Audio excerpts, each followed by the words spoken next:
చూస్తున్నాం.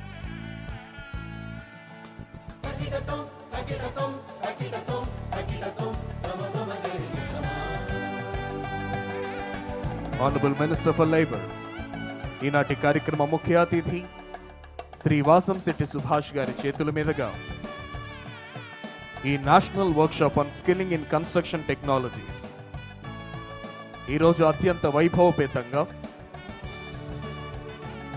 కన్స్ట్రక్షన్ శాఖలో కూడా కన్స్ట్రక్షన్ విధానములో కూడా నిపుణత దిగ్రీకృతం చేసే విధంగా జ్యోతి ప్రజ్వలనతో శుభారంభం గావించారు. అదేవిధంగా chairman Shri Valavala Mallikarjunarao garu, HRD secretary Shri Kona Sasidhar IAS sir, అదేవిధంగా secretary minister for labour Shri Seshagiri Babu IAS garu, collector and district magistrate Guntur జిల్లా శ్రీ సాయికాంత్ వర్మ ఐఏఎస్ సార్, అదేవిధంగా గంధం చంద్రుడు ఐఏఎస్ సార్ వారి చేతుల మీదుగా ఈనాటి కార్యక్రమం జ్యోతి ప్రజ్వలనతో శుభారంభం గావించబడింది. Now I request everyone to kindly rise for the state song. Andhra Pradesh రాష్ట్ర ప్రతిష్టాత్మక గీతమైనటువంటి మా తెలుగు తల్లికి మల్లెపూ దండ అనే గీతంతో మన రాష్ట్ర ప్రగతిని సూచించే విధంగా ప్రతి ఒక్కరూ లేచి నిలబడి ఏకీభవించవలసిందిగా అభ్యర్థన.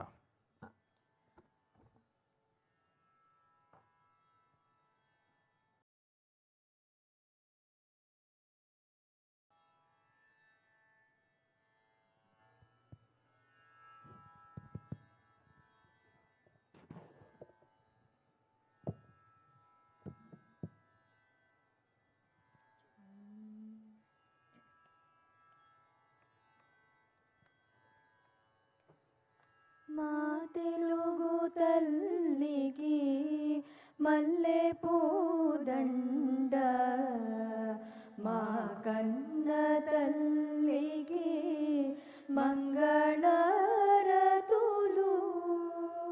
కడుపులో బంగారు కనుచూపులో కరుణ, చిరునవ్వులో సిరులు దొరలించు మా తల్లి. మా తెలుగు తల్లికి మల్లెపూ దండ. గలగల గోదారి కదలిపోతుంటేను, బిరబిరా కృష్ణమ్మ పరుగులెడుతుంటేను, బంగారు పంటలే పండుతాయి, మురిపాల ముత్యాలు దొరలుతాయి. మా తెలుగు తల్లికి మల్లెపూ దండ.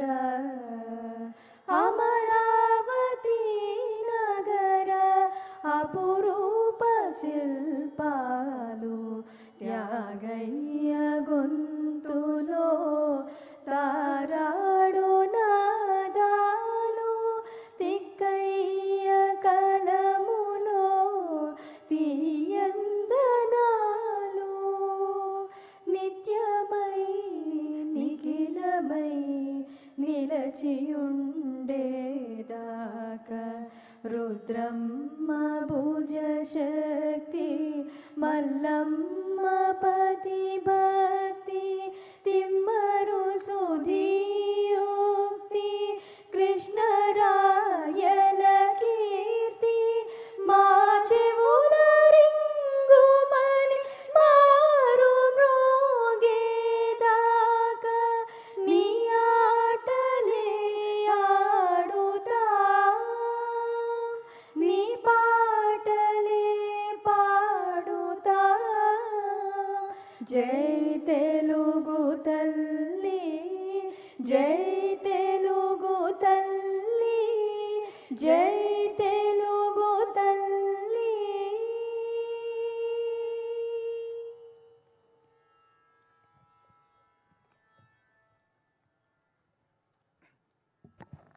ధన్యవాదాలండి. దయచేసి అందరినీ కూర్చోవలసిందిగా అభ్యర్థిస్తున్నాం.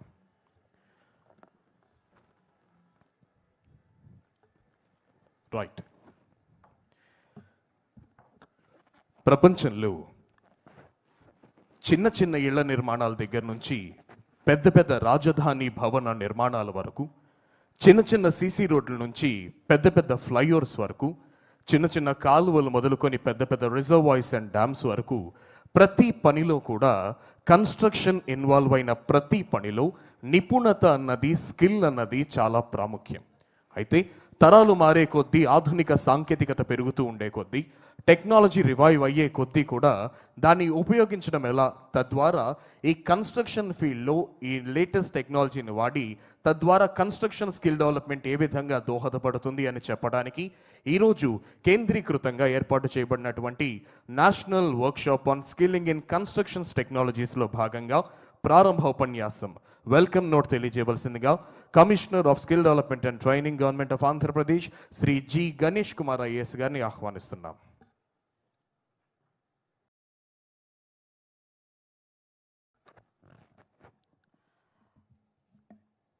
I warmly welcome to Honorable Minister Sir and Secretary HRD and Secretary Labour and Commissioner Labour and Guntur Collector Sir and dignitaries, senior officials and the Chairman BOCW and industry leaders, training partners and participants though attending the National Workshop on Skilling and Construction Technologies. The workshop brings together a policy leadership, industry expertise and skilling ecosystem, partners to strengthen workforce readiness for a rapidly transforming construction sector. Andhra Pradesh is witnessing large-scale infrastructure growth across Amravati, urban systems and public works, creating significant demand for a skilled construction workforce. Construction today is technology-driven, quality-focused and safety-critical, requiring a modern and industry-aligned skilling ecosystem. In line with the vision of Honorable Chief Minister, Sir, the state is committed to building an integrated, outcome-driven and skilling ecosystem that supports economic growth and infrastructure priorities.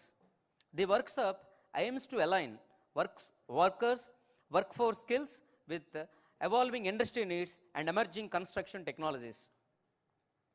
Focus on strengthening industry-academia collaboration for curriculum design, internships, training delivery, and competency-based learning along with institutional partnership and MOUs. Emphasis on improving employability through practical, hands-on training models. Structured apprenticeship and bridging the gap between training and employment. Industry participation is critical with contractors, technology providers, and industry leaders acting as a co-creators in defining skill requirements and training standards. Government is promoting institutionalized collaboration through co-developed job roles, curriculum framework, and center of excellences and modern train infrastructure. The MOU being exchanged today represents a transition towards outcome-driven collaboration in the sector. Expected outcomes include stronger alignment between industry demand and skilling systems, leading to job-ready manpower and improved employment pathways. Special importance is being given to improving opportunities for workers in the unorganized construction sector. Deliberations are expected to generate actionable policy insights for building a responsive, technology-driven and future-ready skilling ecosystem in Andhra Pradesh. The initiative ultimately aims to improve employability, productivity, and income potential of the workforce, while supporting the world-class infrastructure development in the state. Participants are encouraged to actively contribute ideas, share experiences, and collaborate towards building an inclusive and future-ready construction skilling ecosystem. Andhra Pradesh aspires not only to build world-class infrastructure, but also a world-class skilled workforce to sustain long-term development. Thank you everyone for joining. Thank you so much. Thank you, sir, for sharing your insight on the welcome address.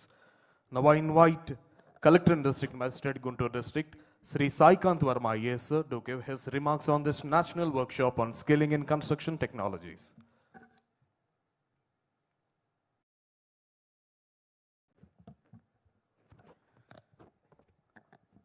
Honorable Minister for Labour, Shri Vasam Setti Subhash sir, Secretary HRD, Shri Kona Seshidhar sir, Secretary Labour, Seshagiri Babu sir,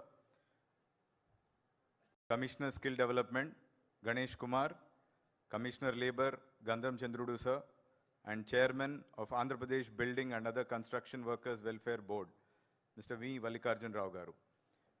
All the dignitaries who have come here, dear ladies and gentlemen, first of all, it gives me an immense pleasure that this national workshop is being held in Guntur district in the vicinity of Amravati. I think this is a very, very historical moment, and I don't think that there can be any better avenue or better timing for having this workshop here today. Today, we are witnessing and we are creating history. The dream capital of Andhra Pradesh, Amravati, is getting built today, and there can't be a better place to take up this particular opportunity. This is a very, very niche segment. And today, as the technology is pushing the limits, we are trying to involve and include every new frontier technology that is possible to make Amravati the global capital in terms of the technology and infrastructure. And in this context, I think this is a very, very innovative initiative to make sure that there is enough supply of skilled manpower to be able to push through these technological limits, wherein we are able to adopt some of the latest technologies so that we are able to give that world-class infrastructure as far as Amravati is concerned. And I think today Andhra Pradesh, being the center of attracting the global investments, the scope is not just limited to Amravati. It goes much beyond. And in this regard, I wish all the very best, and I'm very, very happy and proud to host this particular national workshop in Guntur district, and we are here to witness history in the making. I thank everyone for coming in forward today to participate in this workshop, and I also want to extend my special gratitude to the Honorable Minister for HRD, Mr. Nara Lokesh sir. Unfortunately, he couldn't be here today, but he has conveyed his regards. So I thank once again each one of you who have come forward to participate in this workshop. I'm looking forward to some of the very, very interesting sessions here today. Thank you so much.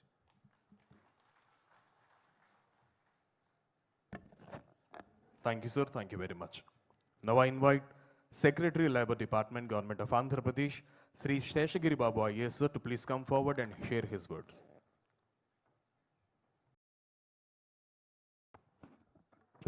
Andarki Namaskaram. Honorable Minister for Labour, Factories, Boilers and IMS, Sri Vasam Setti Subhash Garu. Honorable Chairman, AP Building and Other Construction Workers Welfare Board, Sri Babji Garu. Respected Secretary Education and Skill Development, Kona Seshidhar Garu. Commissioner of Labour, Chandrudu Garu. District Collector and District Magistrate, Sai Garu. All the other dignitaries on the dais and off the dais, the representatives and participants from the industry, academia, institutions, and esteemed guests. Very good morning. I'll not take much time. I'll just set out the objective of conducting this workshop in line with the vision of the Honorable Chief Minister, sir, who wanted productivity and skill development and the economic growth in particular. We approached the Skill Development Department for helping us, the AP Building and Other Construction Workers Welfare Board, to address the various challenges in respect of skilling the workforce in the state of Andhra Pradesh. And with their cooperation, we are trying to strategize, so identify both the opportunities as well as the bottlenecks or challenges that are there in the sector, and ensure that we have an ecosystem built to have a long-based plan of action. We are planning for 2047. So taking into account the various disruptive innovations that are occurring in the sector, be it fiber-based or be it waste-based or be it the green buildings, be it the building information modeling kind of digital frontiers. Large-scale disruptive technologies equipment, materials, innovations are happening in this particular sector, and to keep pace with these rapid changes, the rapid transformation, it is necessary we need to have ideas, inputs and strategies evolved for each vertical, each sector, subsector, etc. And to that end, we are conducting this workshop. I have the privilege of participating in these deliberations today and take your valuable guidance. Thank you all for joining this conference and workshop. Thank you.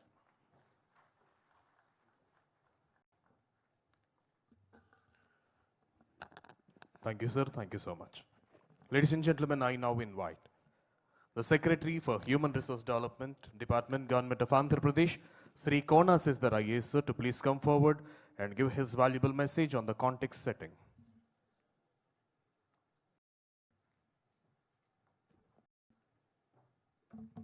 Andarki Namaskaram. Honorable Minister for Labour, Government of Andhra Pradesh, Sri Vasamsetti Subhash Garu, the Honorable Chairman of Building and Other Construction Workers, Sri V. Mallikarjun Rao Garu, the Secretary Labour, Sheshagiri Babu Garu, Commissioner Labour, Gandham Chandrudu Garu, the Collector and District Magistrate of Guntur, Saikant Varma Garu, the Director of Skill Development and Training, and also the DG of NAC, Sri Ganesh Kumar Garu, all the senior representatives from the industry, senior officials, media friends, good morning to all of you, and a warm welcome to Amravati and Guntur. It gives me great pleasure to participate in this workshop today, National Workshop on Skilling Technologies. Now, to set the context, why we have conducted this for the first time, this kind of a conference. Usually these kind of conferences are conducted by the private sector. Government seldom comes into this. Looking at construction sector, it's no more a labor-intensive kind of sector. It's moved to more of technology-driven, safety-critical, and quality-focused sector. Now, with this initial context, where do we stand in Andhra Pradesh, and why are we conducting this workshop? Our Honorable Chief Minister has embarked on a very ambitious developmental goal. Large-scale projects.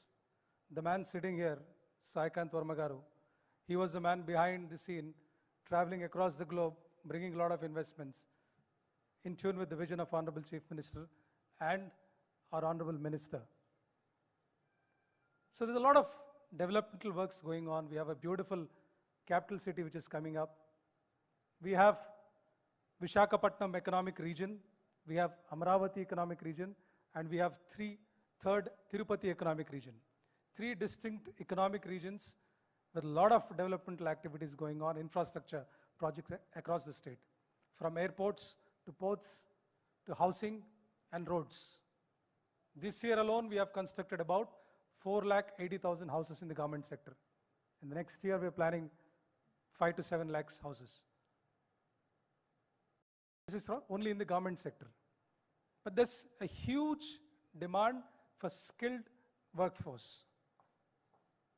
Now, how do I ensure that Andhra Pradesh becomes the most trusted source of skilled workforce in all sectors? With this kind of goals and vision that the government has, right skilling and training of the workforce is no more an option for us. It's become compulsory. It's a policy decision. And so, all the elders sitting on the dais, as per the vision and guidance of our Honorable Chief Minister and our Honorable Minister, we started to take stock of the situation to see where we are. Here, skilling as a whole, building and other construction workers is one part of skilled workforce. But if we look at the overall initiative that we have started, a transformative journey in skilling, we have started a Naipunyam portal. It's a digital public interface which brings together skilling, certification, industry workforce, industry engagement, and also continuous tracking mechanism. We have identified that there is a critical need to identify prior learnings. When I say prior learnings, it is called RPL, recognition of prior learning. Typically in AP, we have many of the skilled workforce who learn or pick up skills from their family members or are very informal methods. To tackle this one, so we said we will recognize prior learning, we will certify them, we'll look at skilling, upskilling and reskilling. So for this, we have built this digital public interface called Naipunyam. We also have in Andhra Pradesh 5 distinct clusters, economic clusters, catering to different industries. North coastal is mostly port-based, pharma. Amaravati is more of capital, then there is aqua in east-west Godavaris. If you go down, in Tirupati you have electronic manufacturing, you have solar, green energy, different clusters based on different industries. So my skilling has to align with this kind of industry requirement. So with this overall skilling strategy that we have, where do I fit my building and other construction workers? I have about 18 lakh building and other construction workers. They are spread across the state in every, you want a mestri, you want a rod bender, you want a painter, you get everywhere, all across the state in all villages. But is their skill level enough? How do I ensure that my building and other construction workers have a dignity of labor, and they have clear career path, they get better incomes, and they get continuously skilled and upskilled? How do I do this? Now, first thing we did was, we, skill development and training department and labor department, we came together. We said, let's identify which are the trades. Then we said, what are the kind of trades that I am training? Is this what the industry requires? Or am I training something which is outdated? So to our surprise and whatever you say, a shock, whatever, we are grossly outdated. We are spending money, huge money. We have training institutes. We have trainers, all my trainers are sitting behind. So what am I training? Anything. Some of the companies have come forward and set up stalls. I'm sure the rest will also be very eager to do that. But none of my training institutes are training the technologies that we have seen in the stalls. We have seen automatic systems. We have seen a pipe without any kind of joints. You can bend it right from the top floor up to the ground floor, water pipes. Many such technologies. When we say construction workers, it's not just a house construction worker. I'm talking about, huge road projects which are coming up, ports which are coming up. Any kind of construction worker, what is the safety mechanism that he has? We have workers, falling down from scaffolding, dying. Of course, there are welfare measures in place, but do we want that to happen? So training, skilling is it's a very comprehensive thing. So how do I deal with this one? Now the objective of today's workshop is, when we say construction, we have identified certain sectors. Today's workshop has got 2 venues. This is one venue. The second venue is in the second hall. And each session, there will be experts who will come and tell. We are very keen to listen, because this is the start of the journey. Now, some companies may be thinking it's a CSR activity. No, it's directly aligned with your core commercial activities. If you train people in your technologies and the market demands, and you have people who can deal with that. I'll tell you one thing. One of the technologies recently I was trying in one of the projects I know. There are no technicians in Vijayawada.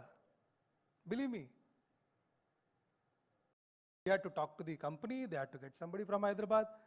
If 2 states, there are only 1 or 2 technicians, how is your product going to sell? If there is demand in the market, Credai or other real estate construction groups, big companies which have come here, they understand.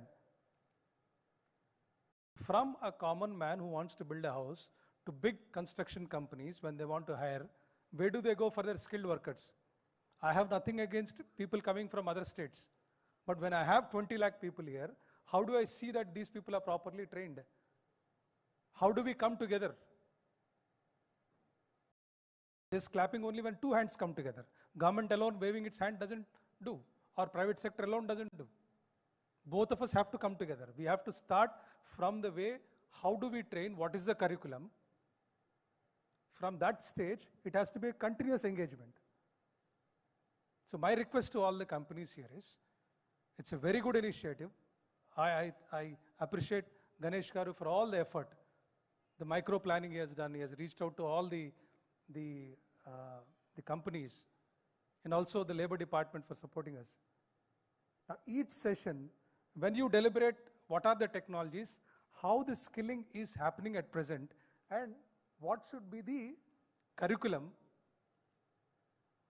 how should the training happen, your assessment of the present skill level, anything from plumbing to false ceiling to cladding, anything for that matter, even power cables, electricity. We have Suryagar.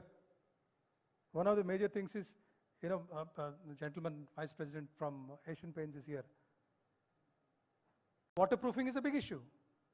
The technologies are changing very fast, but my training schools don't.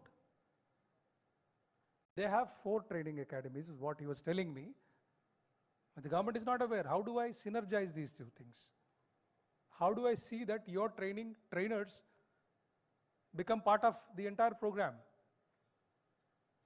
We are looking at quality infrastructure at scale, workforce at scale, not a niche one. So how do we address these things?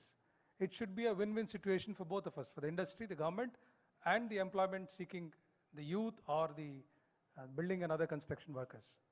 So this is the context mandate in which we have this workshop. The entire full day deliberations has been broken down into different discussion groups, and many experts are participating. So you know better than me about this sector well. Now the plan of the government is, we want to, in the next 6 months, all the districts will have National Academy of Construction buildings. The Labor Department has already agreed on this. Honorable Chief Minister asked us to construct these buildings. In next 6 months, we're going to have nice residential facilities in all the districts across the state. These are going to be the district training centers for BOC workers. This will be the basic skills, basic construction skills, be it electrical or be it the rod bending or even the cement kind of work. When we say the next medium level of skills, I have regional centers. One in Rajahmundry, one in Amaravati, one in Kadapa. There will be the higher order of skills. The top skills, which could be niche, which you don't require in each district, that will be the state level center. The state level National Academy of Construction is also, it's going to be ready next couple of months. I request the companies, depending upon the need, to please get associated at the district level, at the regional level, and at the state level. Now, whatever infrastructure I have, if I invite a company to come and give me training, I am offering my office space to you. The NAC buildings that you have, any company probably good in your product may not be having training infrastructure, but I am willing to give my training infrastructure to you. Please come, start batches. We want the industry to train more than me doing the training. For example, big construction companies. If I say, if you want to train, let's say 5,000 construction workers as apprentice, please do it. Whatever I can support through budget, I will do. But the training should be from you. As far as possible, we want the training to be led by industry, together as a part of the overall skilling for BOC workers. And then this engagement should be a continuous one. Today's technology may not be relevant tomorrow. So how do I ensure that this engagement is continuous? How do I see that we come back again and again, see whether how the training is going on? And I would request wherever possible, this certification, if it can be joint certification, any company for that matter. The training curriculum you design, we are ready to align our curriculum as per your needs. You want a special module, fine. You want to train, it's okay. You want to do certification, it's fine. We in fact invite you for joint certification. Then apprentice, classroom training alone is not enough. How do these people get hands-on experience? So these are the various things which we are looking at in skilling. With this workshop, we want to create a nice document which will be a guiding book for us with clear timelines under each segment within the building and construction sector. So what is our plan of action? How do we take it forward? And how do I ensure that AP becomes the most reliable source of skilled workforce for building and other construction workers? Now I'm struggling with basics. Basics, when I say tile laying, how do I see that it's at least in a level? How do I see that there are spacers in between? You know, these are basic things. You go to any village or any town, you see that our construction workers are even struggling with some basic concepts because traditionally it's been an informal sector. We are doing a survey, part of Government of Andhra Pradesh comprehensive survey. You know, AP is the first state to do skill census. So under skill census project, this month I'll have data of each and every skilled person in the state. Not just BOCW, anything from tech to any kind of skill they have, their work experience, everything. We kind of triangulated about 26 databases and some missing fields. We went house to house and we've got the data. By this month end, we will be ready with the skill census data. And with this, I want to prompt. For every village, I have a village skill officer. Through village skill officer, I want to prompt all these workers, asking them, hey, there's a training program. Do you want to join? Or your skill level is this much. Do you want to upskill? There is an opportunity in Amravati. There's an opportunity in Visakhapatnam. Do you want to join? There's a big company offering you. So this Naipunyam portal, what it does is it reaches out to all my BOC workers. It keeps on sending alerts to them saying that this is what you are. You may be a plumber, you may be a painter, you may be an electrician, anything. These are the opportunities, these are the skilling opportunities, these are the reskilling opportunities. So that's the kind of platform we were able to build. With the basic work done and the foundation laid, now we want the engagement with the private companies. All the big companies, the industry leaders, the technology leaders. Let's start this journey together as a win-win situation from now onwards.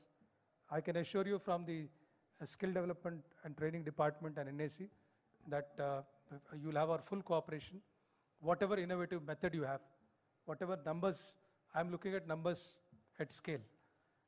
Be it small, niche, or a scale, whichever way we are open to any kind of association. But I look forward that this will go a long way in creating the desired workforce in Andhra Pradesh. Thank you very much for joining this one. Many of you have come from very far away places, so enjoy the hospitality. It's very hot outside, probably one of the hottest day in this season. So once again, thank you very much. Thank you for your patience. Thank you. Thank you sir, thank you very much. ఇప్పుడు ఈనాటి కార్యక్రమ ముఖ్య అతిథి గౌరవనీయులైన కార్మిక శాఖ మాధ్యవర్యులు శ్రీ వాసంశెట్టి సుభాష్ గారిని వారి సందేశం అందజేయవలసిందిగా సాదరంగా ఆహ్వానిస్తున్నాం. Ladies and gentlemen, put your hands together and welcome today's chief guest honourable minister for labour to address the gathering.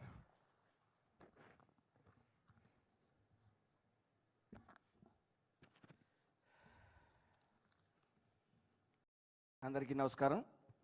వేదిక పై ఉన్న ఐఏఎస్ కోన శశిధర్ గారికి, సెక్రటరీ గారు, శేషగిరి బాబు గారికి, అలాగే కమిషనర్ గారికి, అందరం చంద్రుడి గారికి, అలాగే గుంటూరు కలెక్టర్ గారికి, సాయికాంత్ వర్మ గారికి, అలాగే ఐఏఎస్ గణేష్ కుమార్ గారికి, భవన నిర్మాణ కార్మికుల చైర్మన్ వలవల బాబ్జీ గారికి,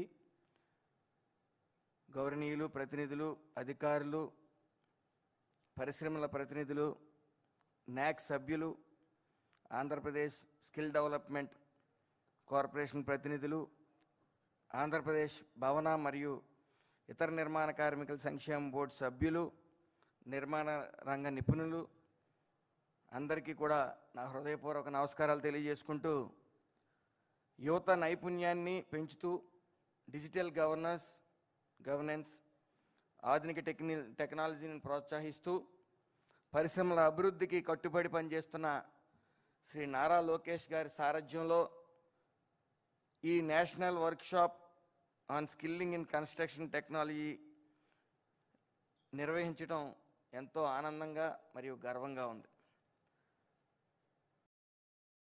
రాష్ట్రాభివృద్ధి అంటే భవనాలు నిర్మించడం మాత్రమే కాదు, ఆ భవనాలు నిర్మించే కార్మికుడి యోగక్షేమాలు, వాళ్ళ స్కిల్లింగ్ ఇవ్వటం, వాళ్ళ జీవిత పరిణామాలు పెంచటం అనేది ప్రభుత్వం లక్ష్యంగా తీసుకుంది. అయితే గత ప్రభుత్వం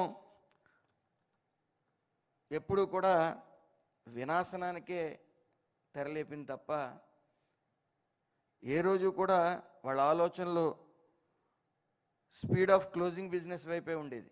వాళ్ళ కమిషన్ల కోసం ఈ సంస్థలన్నిటిని కూడా ఇటు సాఫ్ట్వేర్ కంపెనీ నుంచి ఇటు అండర్వేర్ కంపెనీల వరకు కూడా ఈ రాష్ట్రం వదిలిపెట్టి పారిపోయే పరిస్థితులు తీసుకుని వచ్చాయి. ఒక పక్క పూర్తిగా వినాశనం వైపే వాళ్ళు చూస్తూ, మరి ఈ ప్రభుత్వం, ఈ మంచి ప్రభుత్వం వచ్చిన తర్వాత వికాసం అనేది మొదలైంది. ముఖ్యంగా భవన నిర్మాణ కార్మికులు జీవితాల్లో చెమ్మ చీకటి నెలకొంది 2019-24. వాళ్ళ సంక్షేమ పథకాలని 1214 మెమో ఇచ్చి పూర్తిగా రద్దు చేయటం, ఇసుకని బంగారంలాగా అమ్మటం, అదేవిధంగా వాళ్ళకి ఎక్కడ కూడా నైపుణ్యం అనేది, అంటే పూర్తిగా అమరావతి పనులు కానీ, పోలవరం పనులు కానీ, రహదారులు నిర్మించడం కానీ ఇవేమీ కూడా వాళ్ళు కనీసం అటువైపు తొంగు చూడలేదు. సో వాళ్ళు ఇంకా భవన నిర్మాణ కార్మికులతో పని లేదనుకున్నారు కాబట్టి వాళ్ళ సంక్షేమ పథకాల నుంచి వాళ్ళకి పని లేని దినాలు, అంటే సంవత్సరానికి కనీసం 45 రోజుల నుంచి 50 రోజులు కూడా పని లేని పరిస్థితి తీసుకుని వచ్చి వాళ్ళ జీవితాల్లో చెమ్మ చీకటి నెలకొల్పారు. దానికి భిన్నంగా మన ప్రభుత్వం వచ్చాక కార్మిక జీవితాల్లో నిజంగా చంద్రోదయం వచ్చిందని మనం చెప్పుకోవచ్చు. నిరంతర శ్రామికుడు, రాష్ట్ర ప్రథమ కార్మికుడు అయినటువంటి శ్రీ నారా చంద్రబాబు నాయుడు గారు, ఆయనకి కార్మికుడు కష్టాలు తెలుసు కాబట్టి ఈ మంచి ప్రభుత్వం వచ్చిన వెంటనే వాళ్ళ సంక్షేమ పథకాలన్నీ కూడా మరి ఈరోజు ఇవ్వటం జరుగుతూ ఉంది. అంతేకాకుండా తండ్రికి తగ్గ తనయుడిగా పేరు తెచ్చుకుంటూ రాష్ట్రాభివృద్ధి కోసం నిరంతరం పాటుపడుతున్న మన యువనేత శ్రీ నారా లోకేష్ గారు మరోవైపు చేసిన కృషి వల్ల రాష్ట్రానికి లక్షల కోట్ల పెట్టుబడులు వస్తూ ఉన్నాయి. జనరల్గా మనకి ఏ విషయమన్నా పూర్తిగా అవగాహన లేనప్పుడు మనం గూగుల్ సెర్చ్ని వెతుక్కుంటూ ఉంటాం. మరి ఆ గూగుల్ సెర్చే మన రాష్ట్రాన్ని వెతుక్కుంటూ రావడంలో మరి నారా లోకేష్ గారి పాత్ర ఎంతైనా ఉందని తెలియజేసుకుంటూ, అలాగే నిరంతరం వింటూ ఉన్నాం నారా చంద్రబాబు నాయుడు గారు 20 లక్షల ఉద్యోగాలు ఇస్తా అన్నారు, దాని గురించే మాట్లాడుతూ ఉన్నారు. అయితే మనం మాట్లాడుకోవాల్సింది ఆల్రెడీ 20 లక్షల మంది ఉన్న భవన నిర్మాణ కార్మికులు చేతి నిండా పని దొరికేలా చేశారు, అందులో ఏ విధమైన సందేహం లేదు. వస్తున్న పెట్టుబడులు కానీ, జరుగుతున్న అభివృద్ధి పనులు కానీ, ఇటు అమరావతిలో కానీ, ఇటు పోలవరం ప్రాజెక్టు కానీ, రాష్ట్రంలో గుంతల రహిత రోడ్లు కానీ, ఇవన్నిటి వల్ల భవన నిర్మాణ కార్మికుల చేతి నిండా పని దొరకటం, అట్ ద సేమ్ టైం వాళ్ళని చేతి నిండా పని దొరకటం ఒక ఎత్తు అయితే, కార్మికుల జీవితాల్లో ఉన్న స్థానం నుండి ఉన్నత స్థానానికి తీసుకెళ్లాలంటే వాళ్ళలో నైపుణ్యం అనేది పెంచాల్సి ఉంది అని భావించి మరి కార్మికులు నిరంతరం చంద్రబాబు నాయుడు గారు చెప్తూ ఉంటారు, నాకు కావాల్సింది హార్డ్ వర్క్ కాదు స్మార్ట్ వర్క్ అని. మరి వాళ్ళలో నైపుణ్యాన్ని పెంచడానికి మారుతున్న టెక్నాలజీకి అనుగుణంగా వాళ్ళని కూడా స్కిల్ చేయాలనే ముఖ్య ఉద్దేశంతో వాళ్ళలో నైపుణ్యం అందించాలని వారిచ్చిన సలహాల మేరకు ఎన్నో స్కిల్ డెవలప్మెంట్ ప్రోగ్రాంలు మేము నిర్వహించడం జరుగుతూ ఉంది. అలాగే రాష్ట్ర ప్రభుత్వం కార్మిక సంక్షేమం మరియు నైపుణ్యాభివృద్ధికి అత్యంత ప్రాధాన్యత ఇస్తూ నాక్ సహకారంతో రాష్ట్ర వ్యాప్తంగా నిర్మాణ కార్మికులకు ప్రత్యేక నైపుణ్య శిక్షణ కార్యక్రమాలు నిర్వహించబడతా ఉన్నాయి. నేటి వర్క్షాప్లో పలు ప్రముఖ నిర్మాణ సంస్థలు, అలాగే ఆధునిక కన్స్ట్రక్షన్ టెక్నాలజీ, డిజిటల్ నిర్మాణ విధానాలు, pre fabrication models, smart materials, green building టెక్నాలజీలు మరియు భద్రతా పరికరాలను ప్రదర్శించడం అభినందనీయం. ఈ ప్రదర్శనలు నిర్మాణ రంగంలో సాంకేతిక పరిజ్ఞానం ఎంత వేగంగా అభివృద్ధి చెందుతుందో తెలియజేస్తున్నాయి. స్కిల్ ఇండియా మిషన్ లక్ష్యంగా అనుగుణంగా ఈ కార్యక్రమాలు అమలవుతూ ఉన్నాయి. అలాగే ఇంకా లేబర్ అడ్డాస్ విషయానికి వస్తే, మరి చంద్రబాబు నాయుడు గారు లేబర్ అడ్డాస్ గురించి వివరించిన వెంటనే ఇది 5 పైలట్ ప్రాజెక్టులు కాదు, సుమారు వెంటనే ఒక 20 నుంచి 25 పైలట్ ప్రాజెక్టుల కింద దీన్ని అమలు చేయమనటం. ముఖ్యంగా ఈ లేబర్ అడ్డాస్ ముఖ్య ఉద్దేశం కార్మికులకు ప్రభుత్వ సంక్షేమ పథకాలపై అవగాహన తీసుకురావటం, అలాగే రిజిస్ట్రేషన్ నమోదు చేయడం, ఈ శ్రమ్ పోర్టల్ కానీ, అలాగే BOCW బోర్డు ఏర్పాటు సేవలు, మరియు వాళ్ళకి నైపుణ్యాన్ని వాళ్ళకి స్కిల్ ఇవ్వటం. ముఖ్యంగా మారుతున్న టెక్నాలజీని అనుగుణంగా వచ్చిన కొత్త పరికరాలని వాళ్ళు పని సులభతరం చేసుకోవడానికి ఆ పరికరాలను ఎలా ఉపయోగించుకోవాలనే దాని మీద స్కిల్ ఇవ్వటం, అలాగే వాళ్ళు ఉపాధి కోసం నడి రోడ్ల మీద ఎండనక వాననక నుంచోవటం మనం చూస్తూ ఉన్నాం. వాళ్ళకి ఒక షెల్టర్ ఇవ్వటం, వాళ్ళకి భద్రత కల్పించడం, పూర్తిగా వాళ్ళకి పని దినాలు పెరిగే విధంగా, అలాగే ఉపాధి కల్పించే విధంగా ఈ లేబర్ అడ్డాస్ ఉపయోగపడతాయి. దాన్ని ఉపయోగించుకోవాలి. దాని రాష్ట్రం అంతటా కూడా మనం వెంటనే ఈ లేబర్ అడ్డాస్ అనేది నిర్మించాలని చెప్పి గౌరవ ముఖ్యమంత్రి వర్యులు నారా చంద్రబాబు నాయుడు గారు ఆదేశించడం జరిగింది. ఈరోజు అవగాహన ఒప్పందాలు MOUs కుదుర్చుకుంటున్న అన్ని పరిశ్రమ భాగస్వాములు మరియు సంస్థలని అభినందిస్తూ ఉన్నాను. కార్మిక శక్తి దేశాభివృద్ధి మూల స్తంభం. ఆ శక్తి నైపుణ్యం జోడిస్తేనే పరిశ్రమలు అభివృద్ధి చెందుతాయి అనే దృక్పథంతో ప్రభుత్వం ముందుకు సాగుతూ ఉంది. అలాగే కార్మిక శాఖలో ఇటు సంఘటిత అటు అసంఘటిత కార్మికులు ఉంటారు.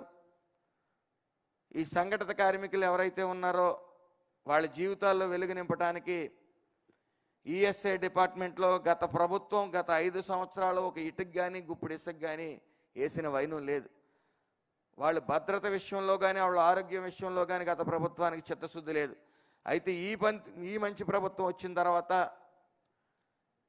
ఈ సేఫ్టీ ఆఫీసర్ స్కిల్ ఇవ్వటం కోసం అనేక యూనివర్సిటీస్తో MOU చేసుకోవటం, అలాగే సుమారు 6 ESI హాస్పిటల్స్, అలాగే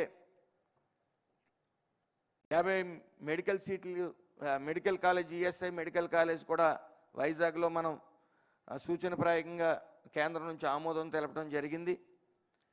అలాగే ఇటు భవన నిర్మాణ కార్మికుల్లో సుమారు వాళ్ళకి ఎంత అశ్రద్ధ అంటే గత ప్రభుత్వం ఏదైతే సెస్ అమౌంట్ ఉందో ఆ సెస్ అమౌంట్ 2019-24 సంవత్సరంలో 2574 కోట్లు వసూలు చేస్తే కనీసం స్కిల్ కోసం 10% వాడవలసిన పరిస్థితి అక్కడ ఉంటే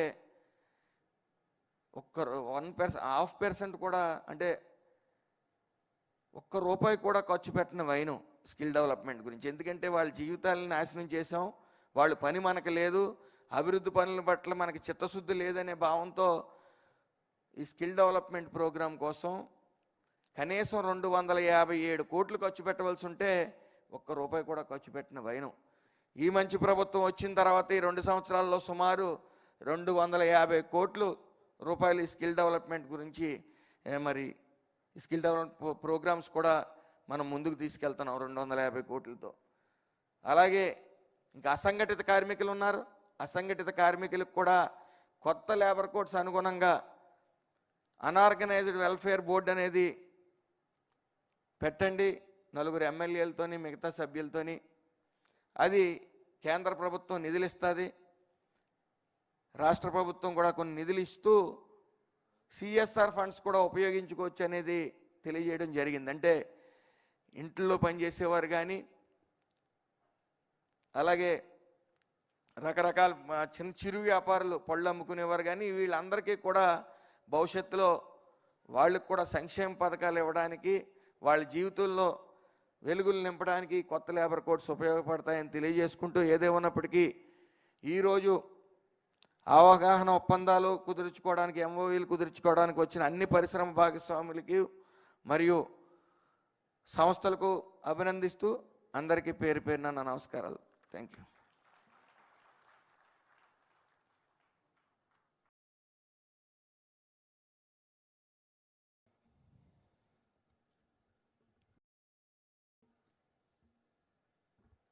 thank you sir, thank you so much. అద్భుతమైన సందేశం ద్వారా అందరిలోనూ స్ఫూర్తిని నింపినటువంటి నాటి కార్యక్రమ ముఖ్య అతిథి ఆంధ్రప్రదేశ్ రాష్ట్ర కార్మిక శాఖ మంత్రివర్యులు శ్రీ వాసంశెట్టి సుభాష్ గారికి హృదయపూర్వక ధన్యవాదాలు తెలియజేస్తూ, ladies and gentlemen, we now move to the key highlight of today's program, the exchange of memorandums of understanding.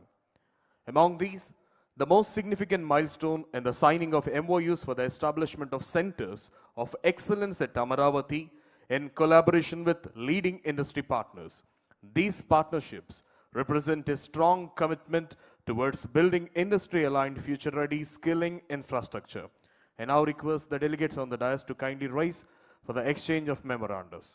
May I now request the representative from Saint Gobain India Private Limited, Dr. Dharmik Vaishnav, Head of Project Skilling, who is partnering to establish a center of excellence, along with Emmanuel Garu, to please come on to the dais for the exchange of memorandum of understanding. Saint Gobain India Private Limited తరపు నుంచి doctor Dharmik Vaishnav, అదేవిధంగా ఇమాన్యుయల్ గారు, partnering to establish a center of excellence at Amaravati.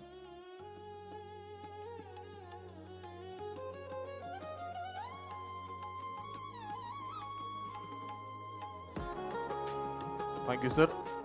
I now request the representative from Ultratech Cement Limited, E.R. Panos P. John, along with Suresh Garu, to please come forward for the excellence of Center of Excellence at Amaravati. Ultratech Cement Limited, E.R. Panos P. John and Suresh Garu, the Journal Head Technical South, who is partnering to establish a Center of Excellence at Amaravati.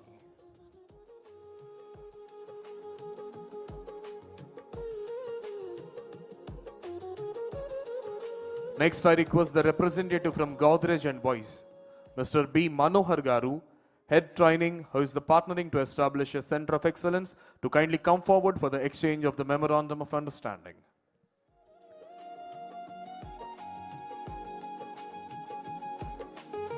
And also Mohan Garu, Godrej and Boys, Mr. B. Manohar Garu and Mohan Garu.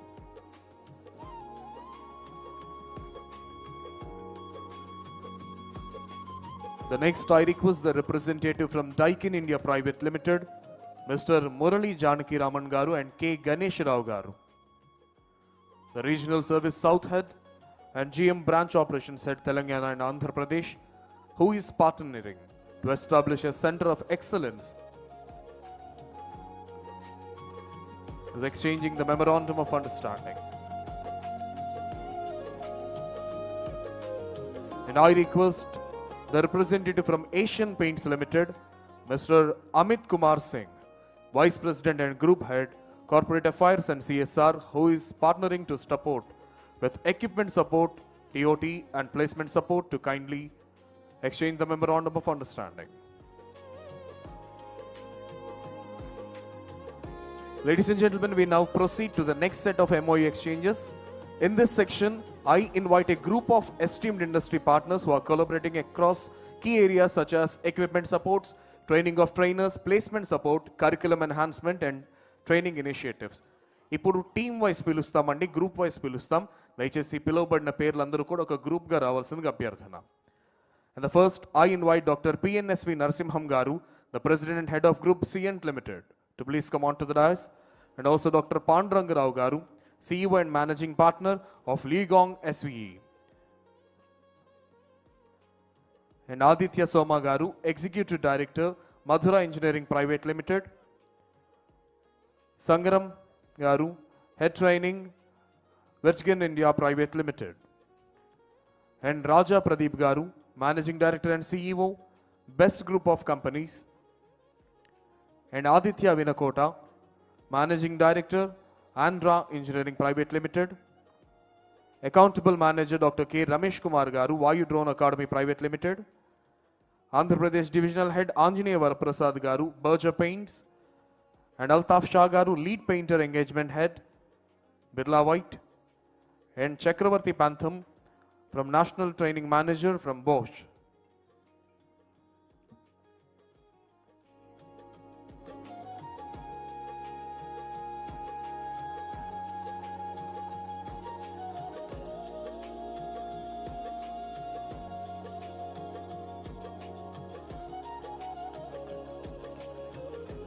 I now request the representatives from the following organizations to please come forward and exchange the MOUs.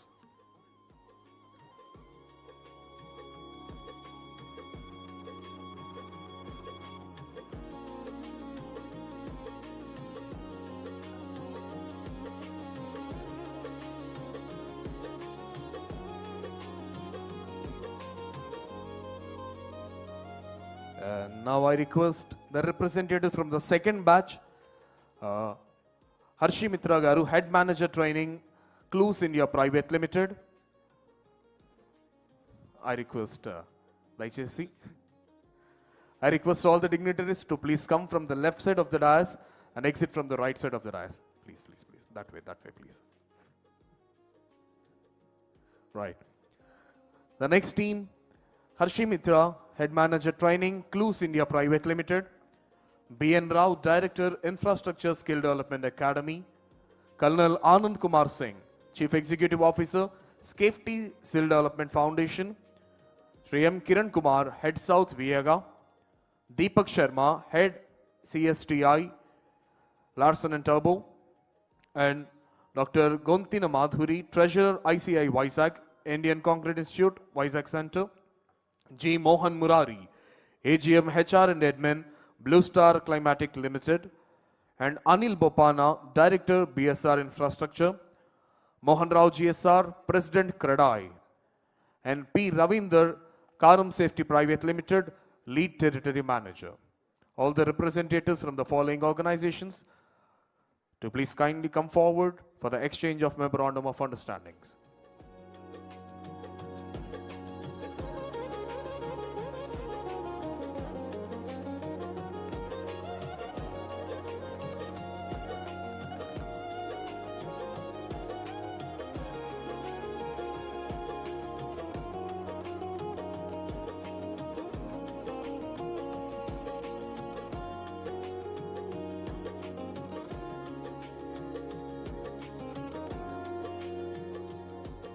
And now I call upon batch 3 onto the dais. Shri P. Kiran Kumar Garu, Vice President, NAREDCO. Shri M. Trinath Garu, General Manager, Navayuga Engineering Company Limited.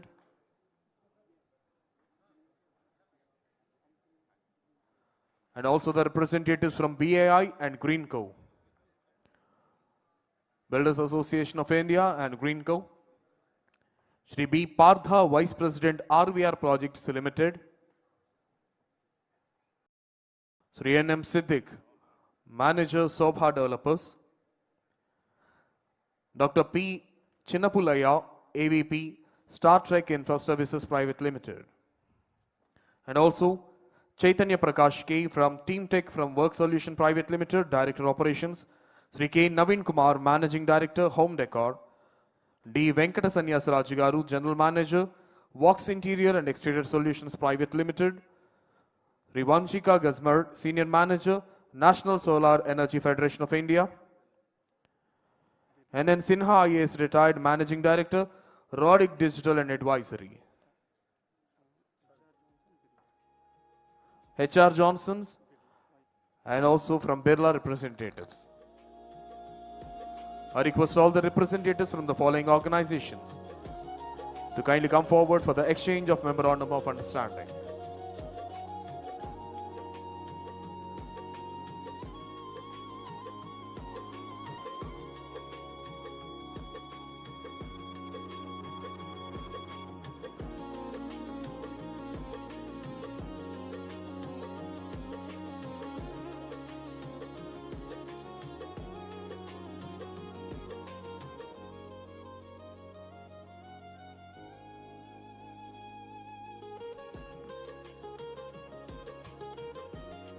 And దయచేసి time మనకి చాలా తక్కువ ఉంది, ఇంకా batches ఉన్నాయి కాబట్టి దయచేసి అన్యదా భావించకుండా ప్రీవియస్ బ్యాచ్ వాళ్ళు స్టేజ్ ఖాళీ చేయవలసిందిగా అభ్యర్థన. Thank you so much. Now I request the third batch senior director head CSR Krishnamohan Devi garu, CN foundation, and D Narasimharao garu, MD and CEO, DNR service Hyderabad. Dara Bhaskar Garu, HR Johnson India, Head of Andhra Pradesh. Sri K. Siva Garu, Managing Training, Kamudhenu Paints. Sri Sanjeev Chube Garu, National Manager, Channel Service Embellment of My Homes UPVC WPC. And also Alpana Tomri, Head Trainee of Core EHS. Sri Anjaneyal Garu, Managing Partner, AR Electricals. Galla Chandra Garu, Managing Trainee, Buttfeed Electrical Solutions Private Limited.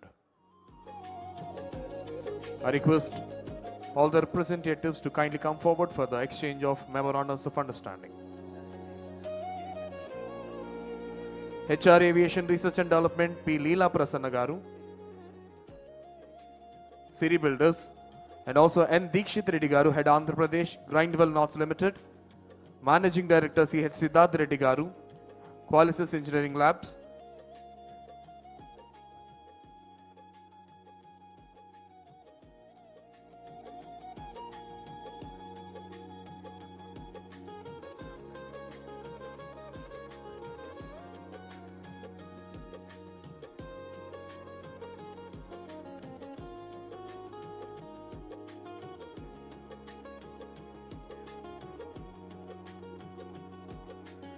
So here comes the next batch.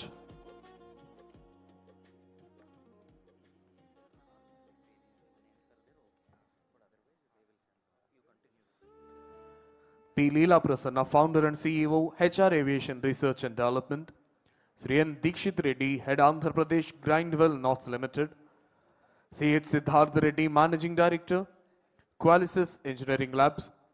M. Sai Pranav, Director, Sri Spectrum Instruments. K. Naresh Kumar, Managing Director, SWAT-G Enterprises. P. Nagendra Babu, Manager, Blue Ocean Personal Allied Services. N.V. Subbarao, Managing Partner, Masters Constructions.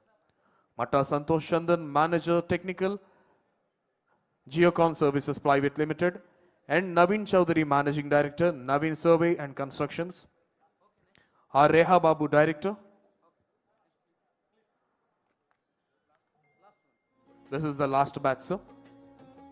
R. Reha Babu, Director, Srinivas Edifice Private Limited.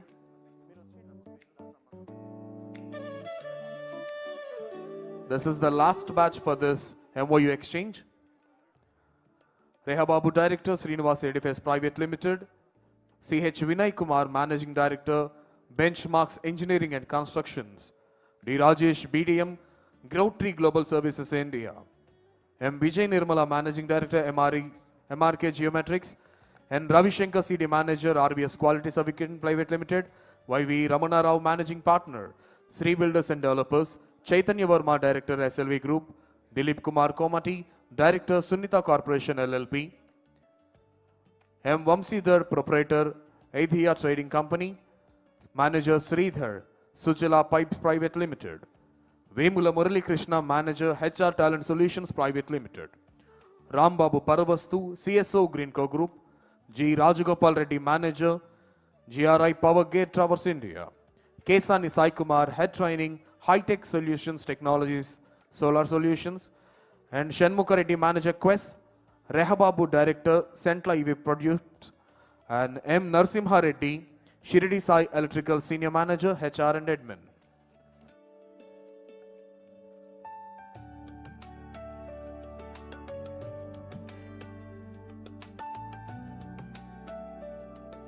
Thank you, sir. Thank you very much. ఈనాటి కార్యక్రమానికి విచ్చేసినటువంటి అతిథులను సత్కరించవలసిందిగా commissioner of skill development and training government of Andhra Pradesh Shri G Ganesh Kumar IAS గారిని అభ్యర్థిస్తున్నాం. First, I now request Commissioner of SDNT Government of Andhra Pradesh, Sri G. Ganesh Kumar IAS, sir, to kindly honor today's chief guest and Honorable Minister for Labour, Sri Vasam Setti Subhash Garu.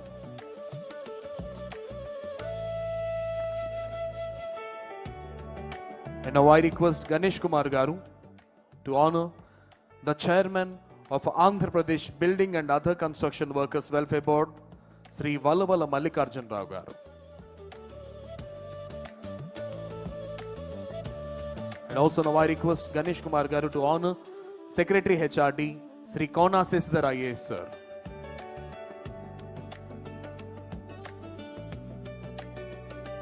Now I request Ganesh Kumar IAS, sir, to honor the Secretary Ministry of Labour, Sri Seshagiri Baba IAS, sir.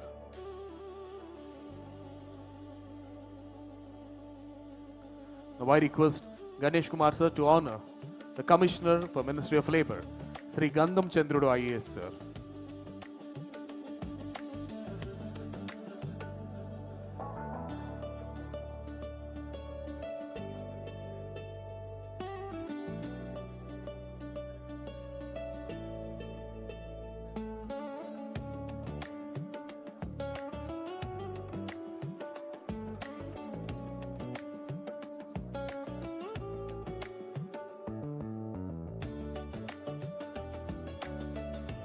And also the Commissioner of Skill Development and Training, Sri G. Ganesh Kumar IAS Garki.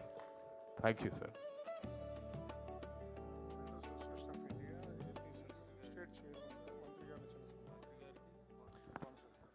Builders Association of India, AP Chairman Garu, ఈనాటి కార్యక్రమ ముఖ్య అతిథి కార్మిక శాఖ మాత్యవర్యులను సత్కరిస్తారు.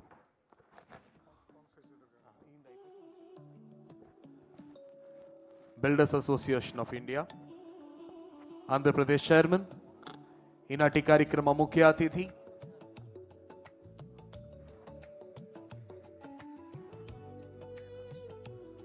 I now request the Commissioner of Labour Department, Government of Andhra Pradesh, Sri Gandham Chandrudu Garu, to please come forward and propose the words of gratitude.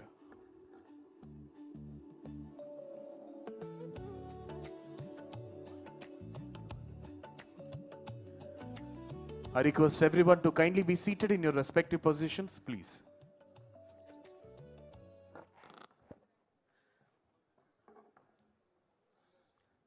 I thank Honorable Minister Sri Nara Lokesh Garu, though he is not present with us physically, but all his guidance and motivation can be seen in this workshop.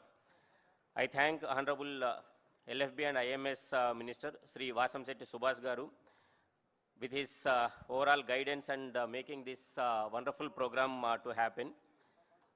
I thank Principal Secretary, HRD Department, Sri Kona Shashidhar Garu, for his constant support and guidance and ensuring that such a wonderful program to take place in Amaravati on skilling and in construction technologies, and also the excellent context setting for today's workshop.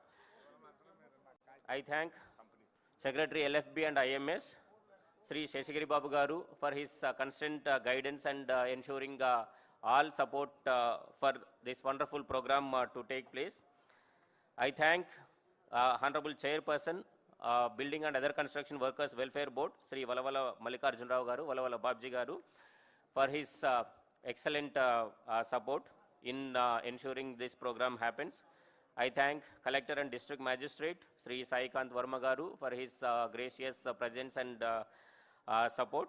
I thank MD Skill Development and also DG NAC, Sri Ganesh Kumar Garu, for his tireless efforts and minute planning in ensuring this entire skilling and construction technologies is put in place. Without his efforts, this would not have been such a wonderful program. I thank all the construction and other companies, their senior representatives who are present here. Thank you for taking your time and spending your efforts in coming here. There are more than 124 senior representatives. I thank each one of them for your presence and your participation here. I thank all other senior officials who are present here, who have worked behind the scenes to ensure this success of this program. And I thank the media friends. I thank all other people who are present. And not last but not the least, I thank Master of Ceremonies for his wonderful conduct of this entire program right from beginning till now and to the ensuing program. I thank all of you for your presence, participation, and taking your time and coming over here. I wish an excellent deliberations throughout the day. We'll be present and love to hear all of you and learn new technologies and new methods. Thank you everyone.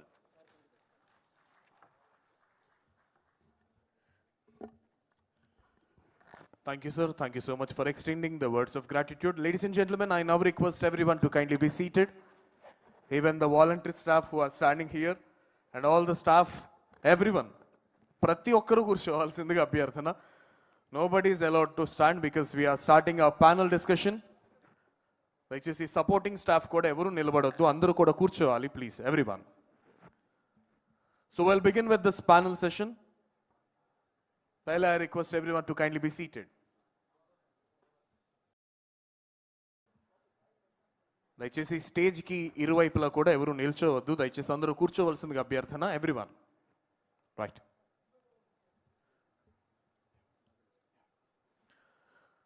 So distinguished dignitaries, esteemed experts and participants, we now move to our first panel discussion of the day in the Hall 1 on the theme, Foundation and Building Core Structure from Foundations to High Performance Structures, Workforce Readiness for Modern Building Core Systems. It's my privilege to invite our distinguished panelists for this session.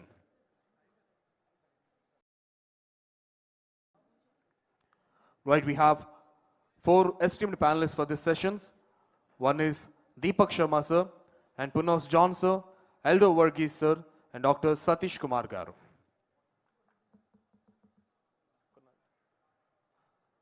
Right.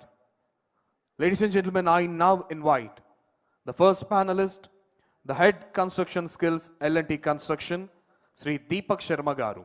He is a senior professional with over 29 years of experience, spanning project execution and skill development, heads of CSTI L&T with a focus on training governance, curriculum design and workforce development, has led large-scale initiatives training over 70,000 workmen across India. Put your hands together and welcome the panelist, Deepak Sharma Garu. And now the next panelist, the Journal Head of South Technical Ultratech Cement, Punos John Garu, a civil engineer with over 32 years of experience in technical services and construction materials, holds extensive leadership experience across reputed organizations, driving operational excellence and growth, recognized for his strategic approach to customer engagement and business development. He is Punnos John Garu. And the next panelist, the Chairman and Managing Director, Team Tech Formwork Solutions Limited, Eldo Verghese, an industry leader with 30 years of experience in the framework sector, former country head for a European formwork company across India and Bahrain, a CMA and MBA. He specializes in engineered framework solutions and organizational leadership. And now I invite the academician, Professor and Dean, NICMAR University of Construction, Dr. Satish Kumar Garu. He is an academic and industry expert with over 34 years of experience in construction and education, holds advanced degrees in civil engineering, including a PhD with contributions in research and consultancy, recipient of multiple academic excellence and research award from NICMAR. We also privileged to have with us the moderator for today's session, Mr. Madhavan Garu is a partner at KPMG and Quality and Assurance Lead with over 20 years of experience. He brings extensive enterprise in quality systems, assurance frameworks, and process excellence, offering a strong perspective on performance, compliance, and operational standards. With that, I now request the moderator to kindly take over the proceedings and lead this discussion.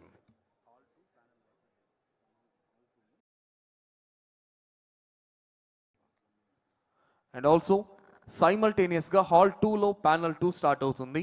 దయచేసి panel 2కి సంబంధించిన వాళ్ళందరూ కూడా hall 2కి వెళ్ళవలసిందిగా అభ్యర్థన. Panel 2కి సంబంధించిన వాళ్ళందరూ హాల్ 2కి వెళ్ళవలసిందిగా అభ్యర్థన. Panel 2 is of plumbing. ప్లంబింగ్కి సంబంధించి plumbing skills for resilient infrastructure and everyday utility.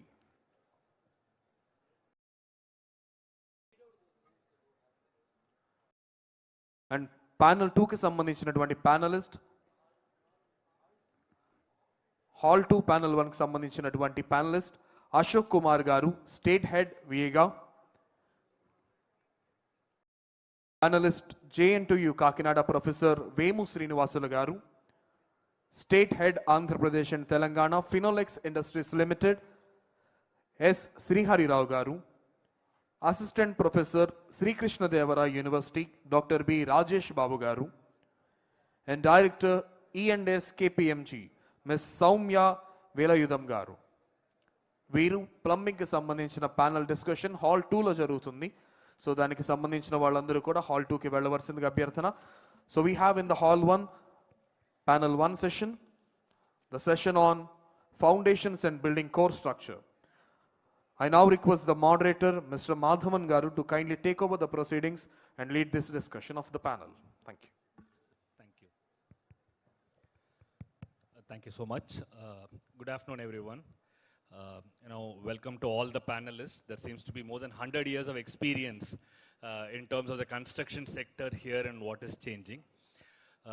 What was also laid out in the morning very clearly is whenever we talk about construction sectors, we talk about mega projects, high-rise towers, something that we can really see for in the construction sector. But what's extremely important when we see those tall towers is also how strong the foundation is. It is a privilege to really moderate this panel where we are going to talk about, one, what is a foundation in the construction sector. Two, with all the changes that has been spoken about, either in terms of the construction technology or the rapid development that is being seen, the core seems to be in terms of the people and skills. So I talk about two foundations here. One is with respect to the people who is going to be rightfully skilled to use the technologies for the economic growth. I think that sets the objective and context for the panelists. In terms of rapidly changing environment, we will talk about foundational technologies, what is emerging in this space, and how can we use human resources with the right skills for this changing world. So we will anchor the discussion along this. So I will request each of the panelists, we'll break this section into 2-3 parts. One is What is the big change that is happening in the construction sector? Each one of the panelists coming from a unique point in terms of looking at it either in the construction field or in the cement or the materials that are going to be in there or the fabrication that is happening and from the academics. So the first question will be, what is the big change that you are seeing in your space that requires unique skill set? Why is it not the same anymore? And where are you seeing skill sets that are emerging in the space? I'll go across the panelist. The question is more, please guide us in terms of emerging areas, new skill sets that is required in the construction space and in the foundation space. So I'll start with Mr. Deepak, if you would want to kind of take on this question. Thank you, sir. First of all, good morning to all of you. And thank you for giving this opportunity to me.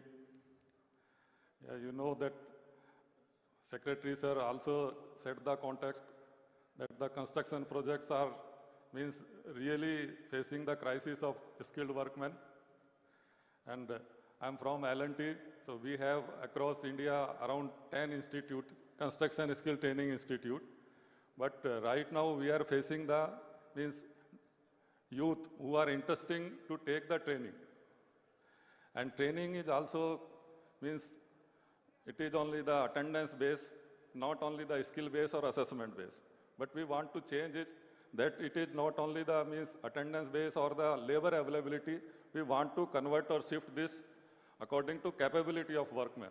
So that from the right day, first day, the workman going to project site, he can work with skill set, safety, quality, productivity, these kind of parameters, he can fulfill all that, and he can perform the first day onwards. Thank you.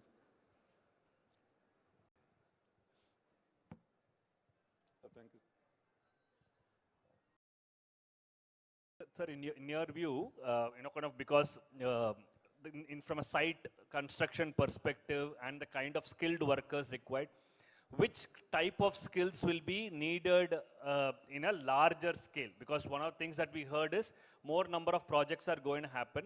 Yes. There is building construction workers of 18 lakh people. So with large constructions that is coming in, which skill roles will become more prominent in the near future in the sites? So if you can help us understand 2-3 roles that is going to have a change and it is needed much for AP, that will be really helpful. Yeah, mainly the 3-4 roles are the important. First job role is the shuttering carpenter, bar bender, concrete mason. This kind of role means required at every project of construction. And other for finishing roles like plumbing, sanitary, tiling, this kind of need more required. Other from modern technology like surveying or tunnel engineering, it is required, sir. Thank you, sir.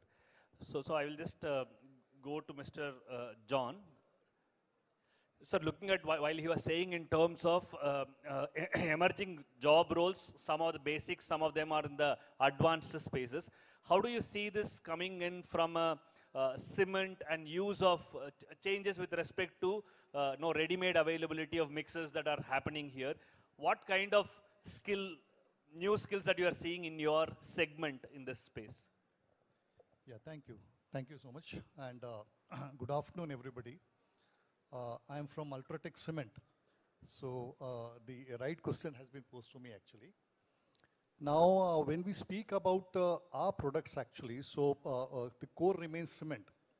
And we have been talking about cement to the workman for decades now. Even then, we feel the understanding of the right type of cement for the right type of application is still not there. That's the understanding now.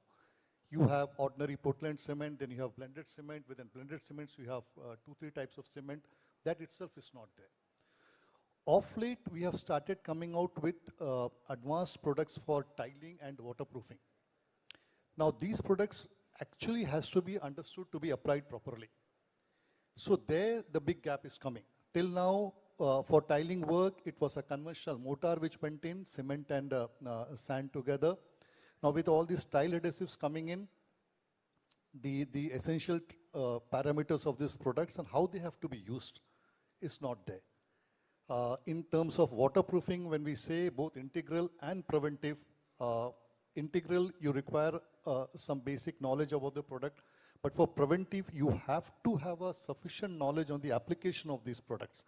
Otherwise, you'll not be able to take care of the pain point of the customer on the waterproofing front. So these are the areas where we feel a lot of work needs to be done. As I said, starting from cement itself, cement, and then this new age products of tile adhesives and waterproofing. A lot of knowledge needs to be given to the workman. And as Secretary HRD addressed in his speech, he did speak about how does the workman get his skills from. He gets it from legacy, he gets it from his elders in the fraternity. And certain things that he learns, he keeps on repeating that, and he feels that's the right way to do the work actually. So reskilling on that is very, very important actually. So it's, I take his words only, it's skilling, upskilling and reskilling that needs to be addressed to. Thank you. So that it's about the knowledge, new knowledge that needs to be, kind of upskilled, reskilled, and also to the existing workforce. Is there any new roles that are emerging, sir, in the space of people who understand these new mixes and they are able to apply it better, or it is the existing roles in which you are thinking that new form of training skills that need to come in, just to understand that? So just to reinforce that, I touched upon 2 points. It's not only new role, new skills actually. I even said that the material which has already been there in usage like cement, the correct application of that needs to be understood actually. And the new materials which are coming in, the tile adhesives and waterproofing thing, if this mason who is not into tiling or who does tiling with conventional mortar needs to be trained on these adhesives, special training has to be given to him. So that is where we find key, and if that gives him a better avenue to earn. Also, in his own village where he has been doing a conventional work, he's able to, these materials are available, the advanced materials are available, he's able to use it and bring for himself, his productivity increases, and it's good for the individual house builder also. Understood, sir, understood. So a lot of changes with respect to materials, adhesives, styling, and the way the application is there. You are saying a lot more of skill enhancement needs to happen there, upskilling or reskilling in those areas needs to come in from the materials. Absolutely right. Let me just also invite Mr. Eldo Varghese and try and shift the conversation a little bit towards the formworks, because that is another area where, again, changes are happening. How do you see it, changes, and what are, is it new skills that are coming in, or probably new ways of putting things for people where they can be upskilled, reskilled? How do you see, sir, from a farm works and others? Yeah, thank you, Mr. Madhavan. We are from the field of formwork. Now, our role is actually an integrator's role. So what Mr. Punnus was saying, they are bringing out new technologies, new mix, new grades in the concrete. So that gives certain kind of pressure to the formwork. It is not like our traditional scenario. Now the pumping speed has improved a lot. So we really need to have strong molds to form the shape, right? And Deepakji was saying there is a lack of skilled labor, particularly in shuttering carpenters, you say. There are no carpenters anymore. It's all going to be technicians in that particular field. So we have to bring in technology and convert these skills into a technician's role rather than keeping them as a carpentry skill. So there are no more carpenters to be there. Carpenter's son is no more a carpenter. It's probably an engineer. That's the transition that we are making. So our role is to make that form very easy to use, and how fast it can be erected, how easily they can handle it, whether it will take appropriate load from the concreting mix they are giving and the speed that they are pouring in. So both the upskilling is required, definitely upskilling is required, and we really need to create a certain change in the role itself. That's what I feel. So it is more new roles because you are saying that one, material changes, technology changes, and the way they are applying is changing. So the old way of nomenclature of calling a carpenter might still not be there. It is becoming more technician roles, the usage roles that is happening in the formworks, and very closely tied with how others are working because it's more an integrator role in terms of looking at it. Exactly. So let me also, kind of call my other panelist, Dr. Satish. Sir, how do you see this space evolving? Because you have, whether it's a building information management or the systems that are evolving where integrated things are coming into place. Is the curriculum or the way new curriculum is getting built in, how is it really addressing the evolving needs? And where should the focus be, and how are we taking these inputs? Thank you, sir. Thank you all. Hello. Yeah.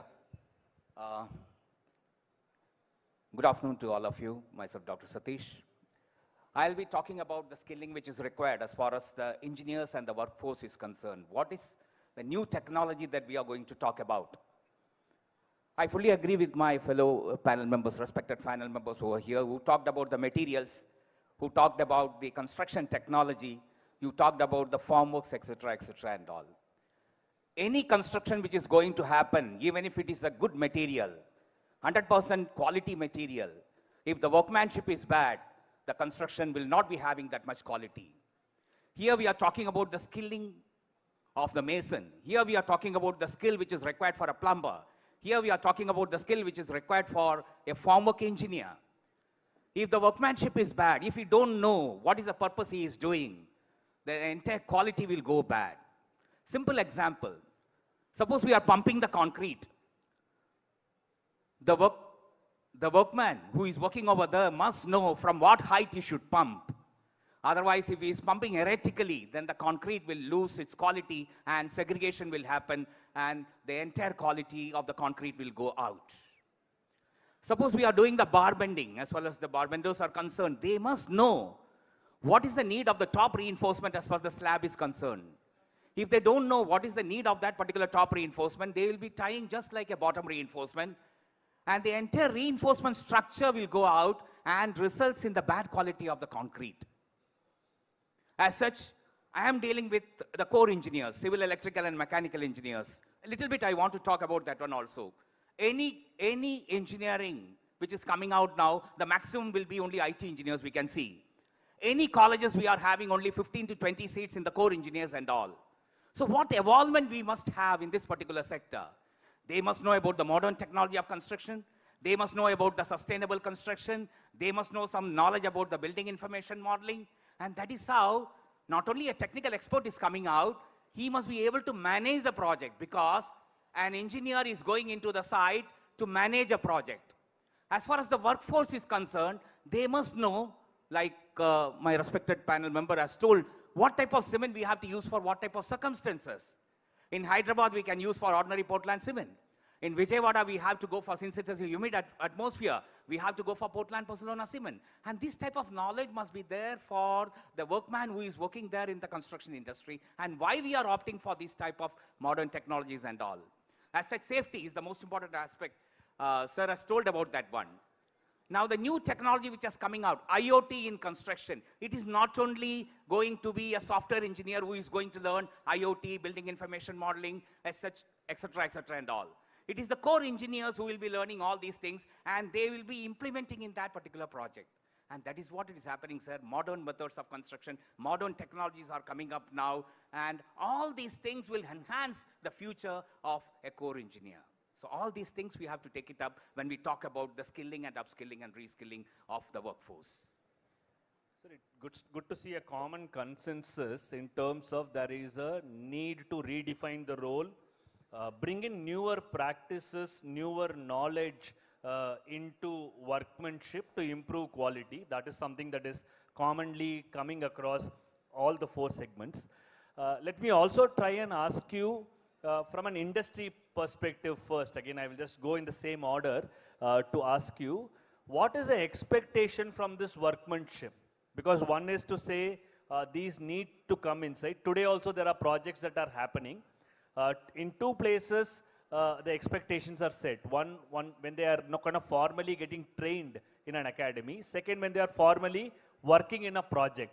So I just want to take an industry's perspective, because what is the expectation of a skilled workforce, and how do you define what is good skill? Because secretaries are also mentioning there is informal way of training people, and then there are recognition of prior learning. Yeah, this person is good, is something that the industry is saying.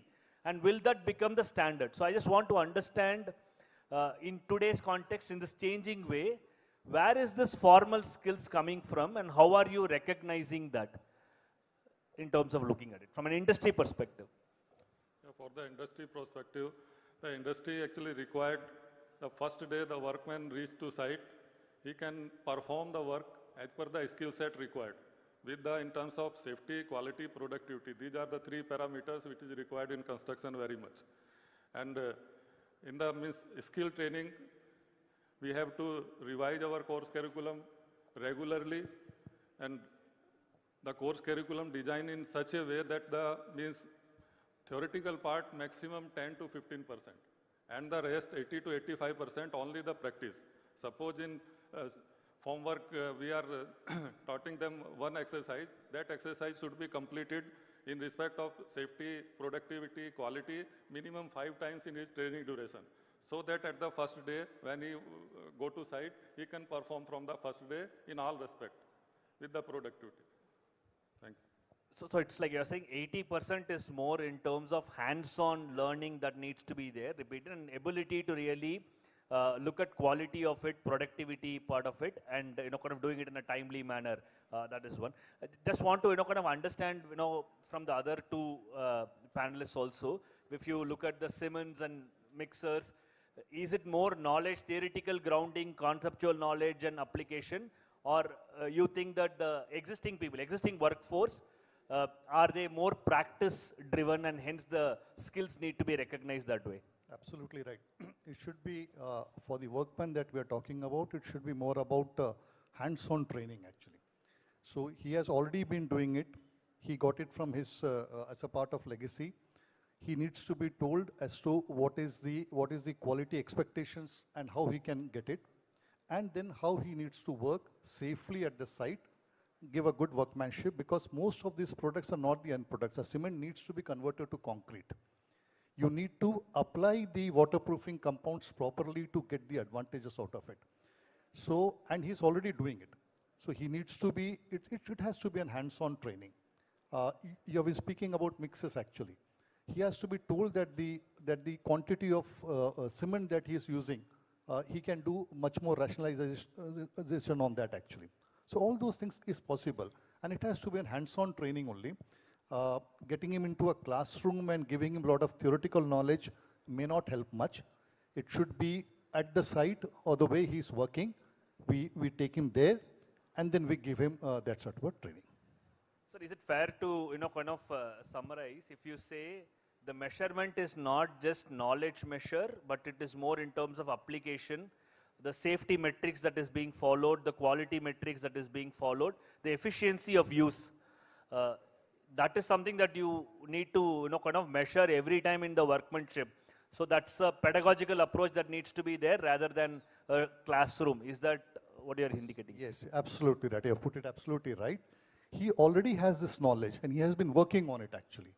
How to upgrade him, upskill him is something that we should be looking forward to. So is this something that the industry measures this consistently, and is that a knowledge that can come to the academy also? Absolutely right. So this is done by industry.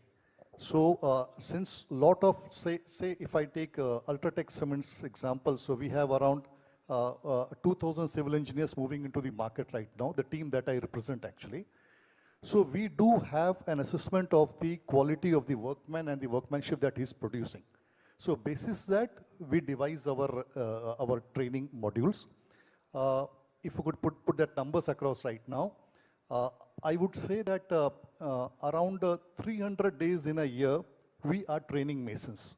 So this would happen in the evening, And per training, there will be about 40, 50 masons coming into that. Apart from that, we have an initiative called USHA, that is Ultratech Skill Honing Academy, wherein we gather these people in a structured way and give them a full day training, having a bit of theoretical thing and more of a hands-on thing. We do have Center of Excellences across with engineering colleges and construction academies like this. That is also there. There are a whole lot of mobile vans that are moving into the market who actually train this workman at this site. So these are the initiatives that we take. Even then we feel key, it's not much, it's not sufficient actually. So a lot of readiness training, a lot of focus towards efficiency parameters, quality parameters, and safety parameters. And then you are saying still that gap is there. Just trying to understand from you, sir, because you said integrating the work and also quality is extremely important and form work. How do you see it in terms of what is the industry expectation in the space of what is a skilled labor? Are you really getting it, and how do you measure it? Yeah, sure. See, in my opinion, both knowledge as well as skilling, both are equally important. We cannot just ignore knowledge and get into the skilling part of it. It depends on the layers that we are creating. Like in construction industry, if you see, if you take specifically our industry in formwork, see the engineer category or planning team or designing team, they need more knowledge than the skill. Skill can be developed, that's not an issue. But when it comes to the the carpenter level people, they need more skill. So it is, I mean, knowledge may not be the right parameter to measure them. It should be the skill part of it, how fast they do it, how consciously do it, whether they're taking care of the safety parameters. Those things can be measured if you're taking a labor or the technician part of it. But when you are like measuring an engineer, primarily it is, we can say predominantly we can measure it based on the knowledge they have. And knowledge transfer is equally important to the skilling. Skilling can be developed because industry can be part of it. They can actually pass on the skilling. They can give the experience to that level. But knowledge is also equally important. So education system is more towards the knowledge transfer aspect. But at the same time, skilling is something that we are supposed to do. That's why the massive effort that you are doing right now will make a difference in the industry. Skilling for all the people who are below the engineers level, they will be measured in the parameters of skilling only. That's what my take is. So one is in terms of the way industry measures is, that's how people need to be trained, right? It is a lot more hands-on is something that is really coming in, and that should be the way it should happen.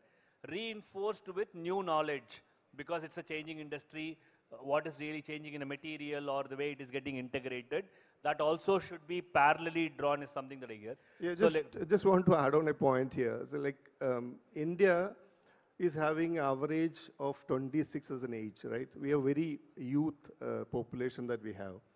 So knowledge transfer is actually easy here because every year, every office you can see there is a layer of like 2 years or 3 years of gap. Compared to Japan or European atmosphere, we have a lot of layers in it. So knowledge transfer is easily possible. It should happen naturally. But skilling is something is lacking, that practical experience that we are not providing. And that's why these kind of platforms are very important. Understood, sir, understood. So probably, I'll just go from an academics, because this is slightly on the civil engineering or probably when you say BIM and integrated ways of doing, to actually demonstrating that work.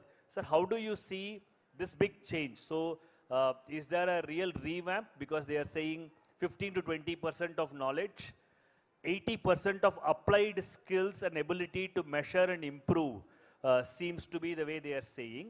So do you see a big change in the way workman needs to be trained, upskilled, reskilled? Sure, sir. There must be a big change. Okay. As far as the curriculum is concerned, yeah, theoretical knowledge is required because fundamentals has to be there. That is there for nearly 20 to 30%. Theory must be there. But the way they apply this theory in construction, that is most important. I just tell about the water which is required in the concrete. Simple, everybody knows that one. What is the significance of that particular water? How much water must be there in the concrete? If you ask somebody, then they will tell, as per the design engineer, it can be 0.5 as the water cement ratio. That means for one bag of cement, nearly 25 liters of water or something like that. That is designed. But when we do it in the site, I'm not telling about the ready-mix concrete. Ready-mix concrete, everything is automated, that's right. But when we do it in the site, who is controlling the water as far as the concrete is concerned?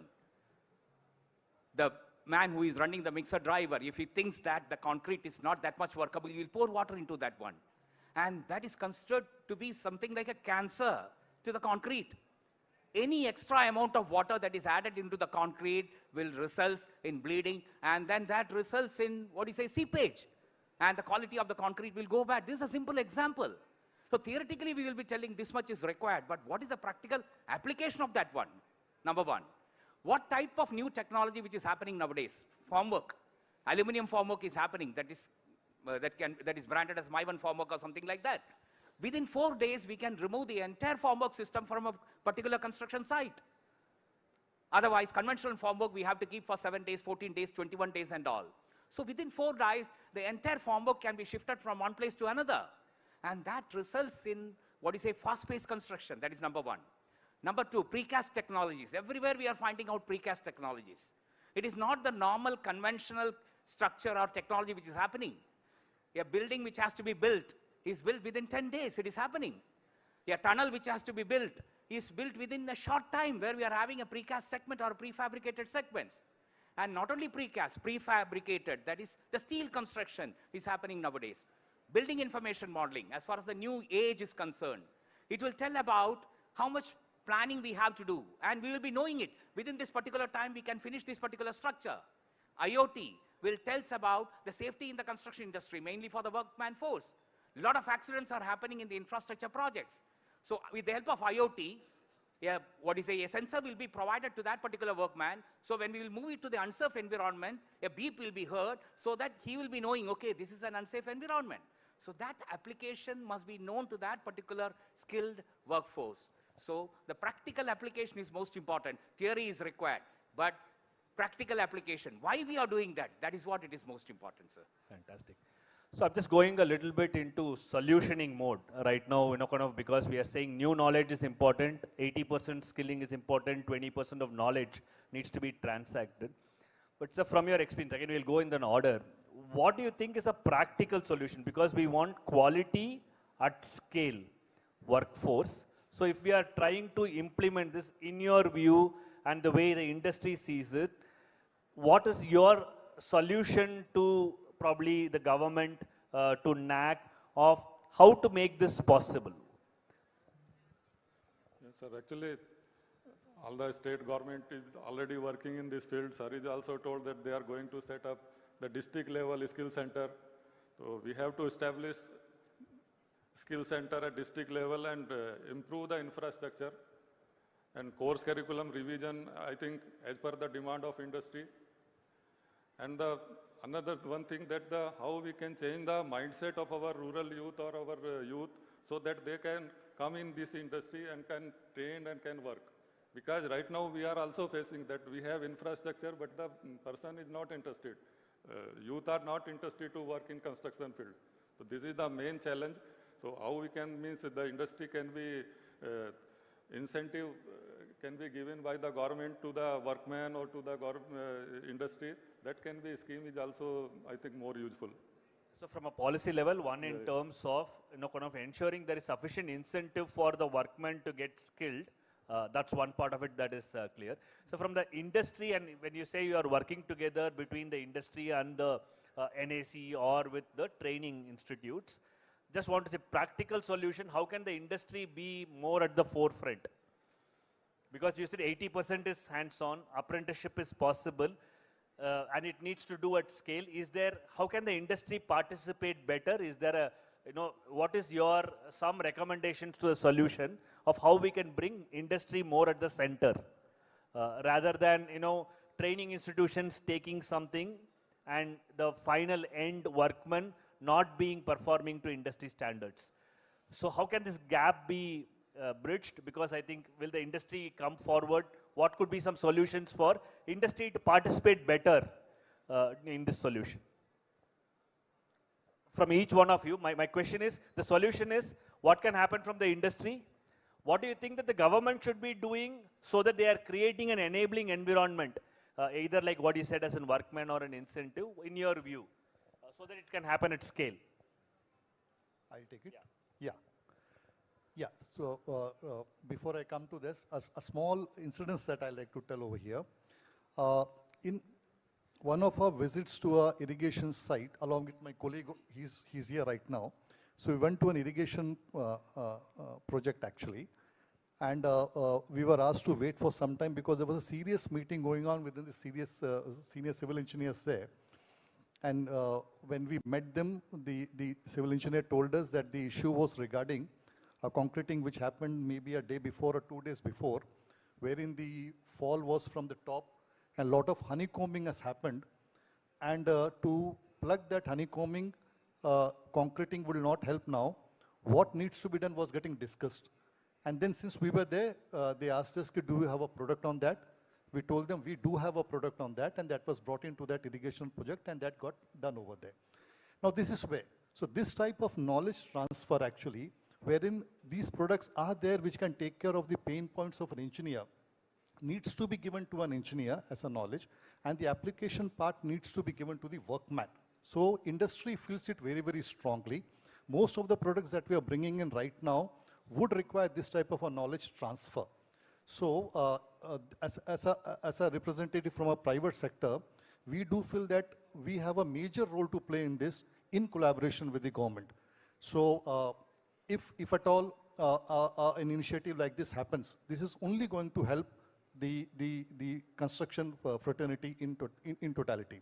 So putting up a center of excellence, going with joint certification, lot of training wherein we share not only the knowledge part, the resource part, even the budget part. Industry does look into this way. That's my take on that. Understood, sir. So more participation in all parts of the area, not just the knowledge, but ability to transact that knowledge also is something that the industry is willing to do. And center of excellence is in some of the areas could be established. Absolutely right. So what could be some solutions that you think how industry can participate, and what do you want from the government or the policy makers? Yeah, excellent question. In fact,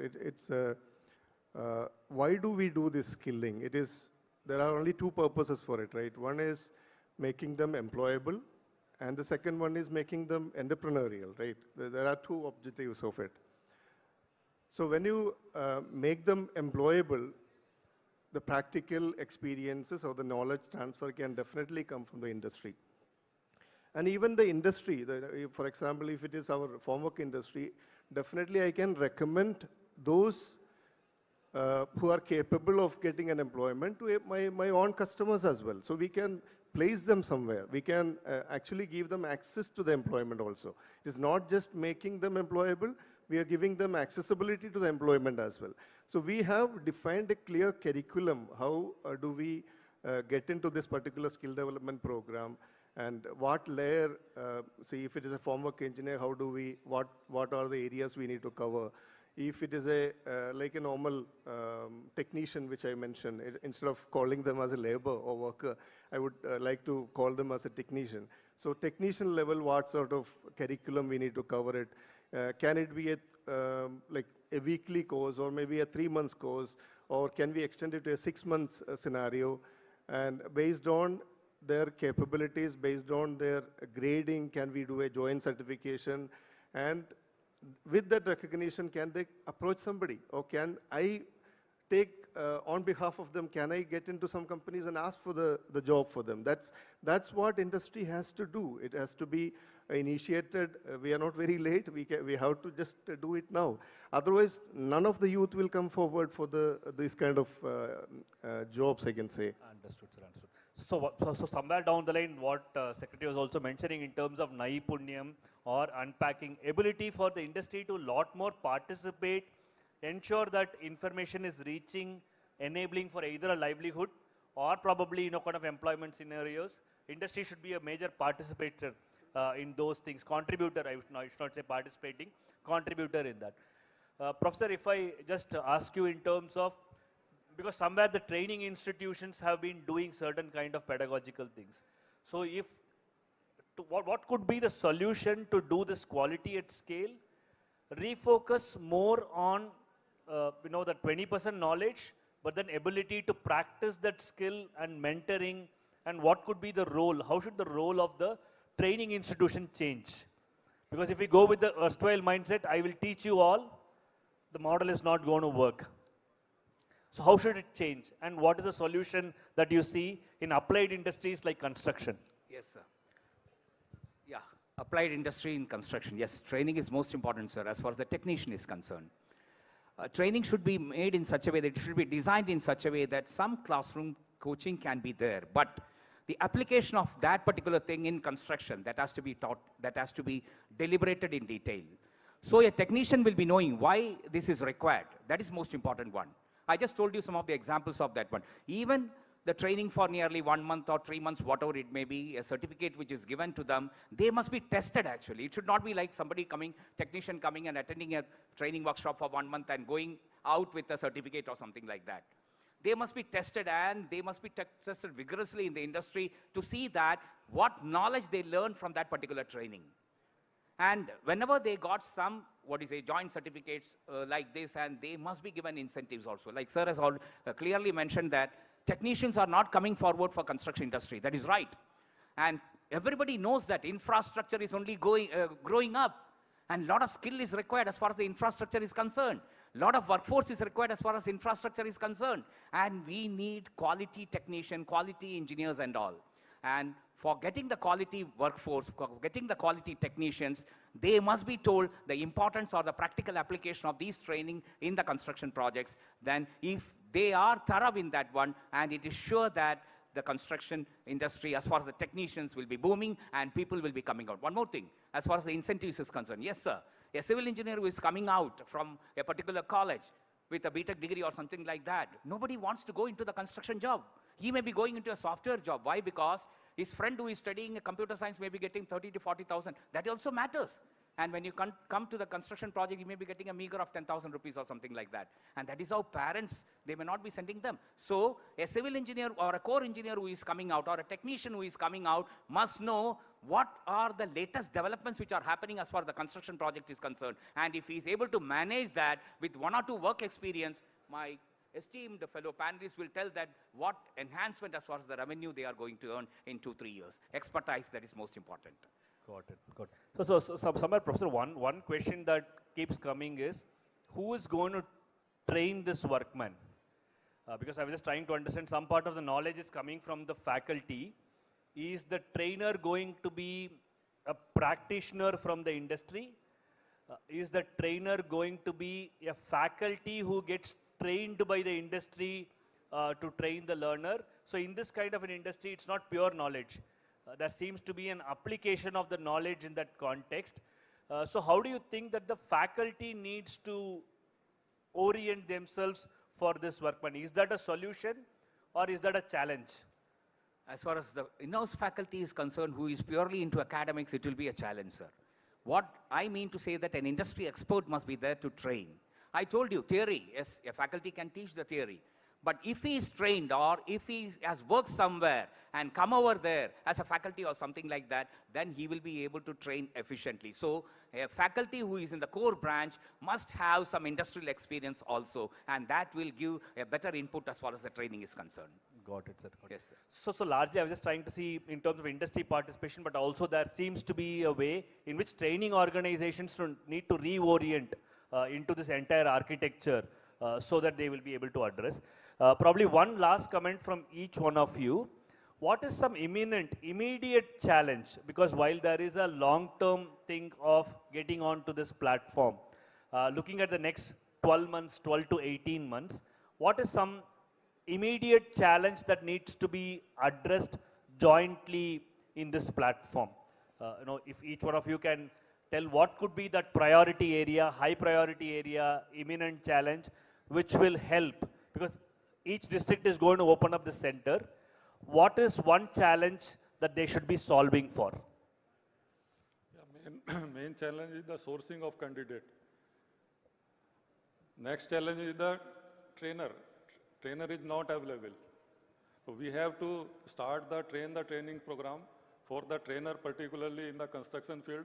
Those who have already have experience in construction project and the basic knowledge like have ITI or a diploma or degree, they can after 5 to 6 years of experience, they can become a trainer. So we have to train the trainers program, and the sourcing of candidate is the main biggest challenge right now. So in the foundation, probably if there is a registry of people who are available in this space in the training, that's one thing that they will need to solve for. Sir, what My take would be that since this technology, products and processes are already in practice right now, training at scale is the challenge actually. I take it that way. Training at scale will be the challenge. Yes, yes. Yeah, okay. My take here is like probably the candidates are not coming in because their willingness to learn, no, that aspect is not there because they don't know what is going to be their benefit from it. So we will have to, I mean, there is an Naipunya portal now, so candidates' details are available. But when we reach out to them, they should have a clarity that what are they going to benefit from it. Then only they will come forward. And of course, the trainers part I'm saying, there are plenty of industry veterans in the field who are retired from the industry. They all will be recognized if they come to that kind of atmosphere, that kind of recognition if they get. It is not about teaching alone. Of course, the teaching it's a very special skill. Everyone cannot teach. But industry veterans who are really experienced in the field, went through 30 years, 40 years of experience, they have experienced so many things, which can be a storyteller's role also. But if they come forward to do it, it is going to be a recognition for the veterans, and it is going to be a benefit for the candidates who comes in. So it has to be a joint program, I can say. The priority will be recognition of those practitioners and making it available and benefit for probably the workmanship. Those are two priorities. Yeah, that's my take. So Professor, last word from you. Yeah. Yes, sir. Industry practitioners who have worked n number of years, they are having quantum of work experience. They must be called and they must be honored, and they must come forward to train the skilled labor, that is most important, or skilled technician. And the technician also must be given incentive so that when they come forward, they must know that, okay, if I do this particular type of training, I will be getting the incentive, so the interest will come forward. So training, skill with the help of industry practitioners. That can be the conclusion, sir. Thank you, everyone. I think it's been a fantastic panel in terms of looking at it. Disruptive innovation happening in this space, but it is very heartening to hear that the industry is coming forward, collaboratively work with the government to make the impact happen. So thank you, everyone. I think we have a good learning from this. Thanks for the industry panelists for sharing their experience. Thank you, sir. Thank you, sir. Thank you. Thank you. Thank you, everyone. Thank you, sirs. Thank you so much for the wonderful panel session. Now I request the Commissioner of Skill Development and Training, Sri G. Ganesh Kumar IAS, sir, to kindly felicitate the panelists. Pehle to Deepak Sharma, sir. We have the panelists on the dais.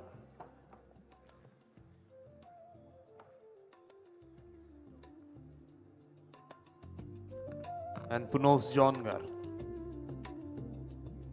Deepak Sharma Gar. That is Punos John, sir. And Aldo Varghese Gar.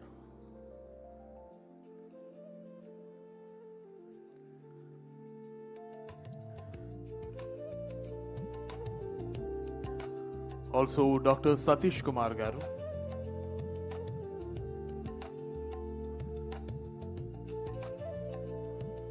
And the chair and moderator, Mr. Madhavan Garu.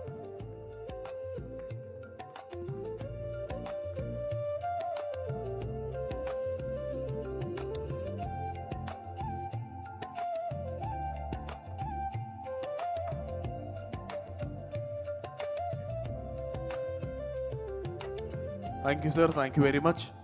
Ladies and gentlemen, we have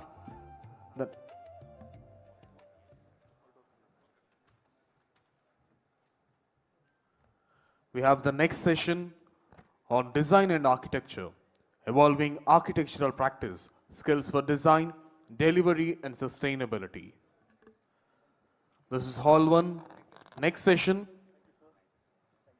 on the theme Design and Architecture. I now invite panelist Soma Jagadish Sai Garu, Dr. YSR Architecture and Fine Arts University, to please come forward. A civil engineering academic with enterprise in construction planning, concrete technology, surveying and structural design, brings experience across teaching, research, publications and technology authorship. His academic work is complemented by professional engagement and sustainable materials of planning and applications. Here we have Soma Jagadish Sai Garu, the panelist. And also, Executive Vice President NAREDCO, Kiran Kumar Pachuri Garu. He is a seasoned professional with extensive experience across education consultancy, infrastructure development, and real estate. Currently serves as Executive Vice President of NAREDCO Andhra Pradesh, representing a large network of industry stakeholders. Right. And now I invite Assistant Professor SRM University, Dr. Ravi Teja Garu. He's a panelist. He is an accomplished academic and researcher specializing in geometrical and geo-environmental engineering. His enterprise spans landfill engineering, reliability-based design, and sustainable waste management technologies. And now we also have another academician, Professor of Architecture, SPA Vijayawada, Dr. Sadhu Venkatakrishna Kumar Garu. He is an architect and house planner with over 27 years of academic and professional experience. His enterprise includes architecture, housing, settlement planning, and real estate advisory. He has contributed to curriculum development, feasibility studies, PPP project documentation, and research on vernacular housing and human settlements. I also invite the Director, E&S KPMG, Mr. Rajarshi Dasgupta. He acts as the moderator for today's session. Mr. Rajarshi Dasgupta is the Director at KPMG with over 17 years of experience in skill development and education. He has led large-scale initiatives across 15 plus states, including the Andhra Pradesh Skill Census and Maharashtra Skill Policy, bringing deep enterprise in workforce planning, financial modeling, and institutional frameworks. Ladies and gentlemen, this is the panel 2, themed Design and Architecture, evolving architectural practice, skills for design, delivery, and sustainability. Now, I request Mr. Rajarshi Dasgupta to kindly act as the moderator and the chair for this session. Thank you.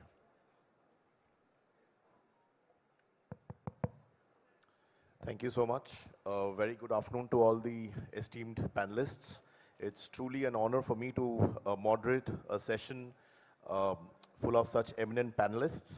So without any further delay, I would probably just, jump right into the topic being design and architecture, right? So we'll probably look at it from a skills and from an architectural point of view, that how the skill sets and the competencies in design and architecture has been kind of shaping over the course of years.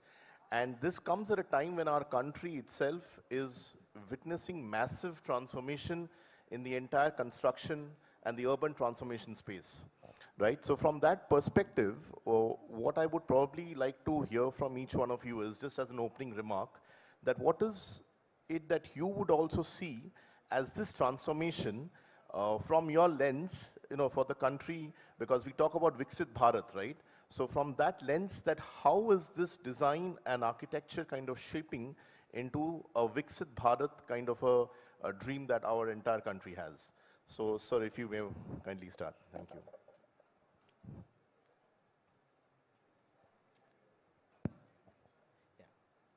Good morning to all the dignitaries and all the panelists and remaining eminent persons.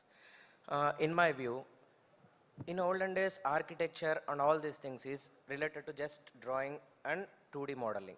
But nowadays, architecture is no more like a theoretical part. It should be like from pre-construction stage to post-construction stage, what are the tasks will be there, and coordinating each tasks one by one, and workflow, everything should be in sequential manner. So by coordinating all these things, every aspect, then it will be like a, means it will build a modern era in very beautiful way. So that is the thing. Architecture is no more a theoretical oriented. It should be like a practical oriented one.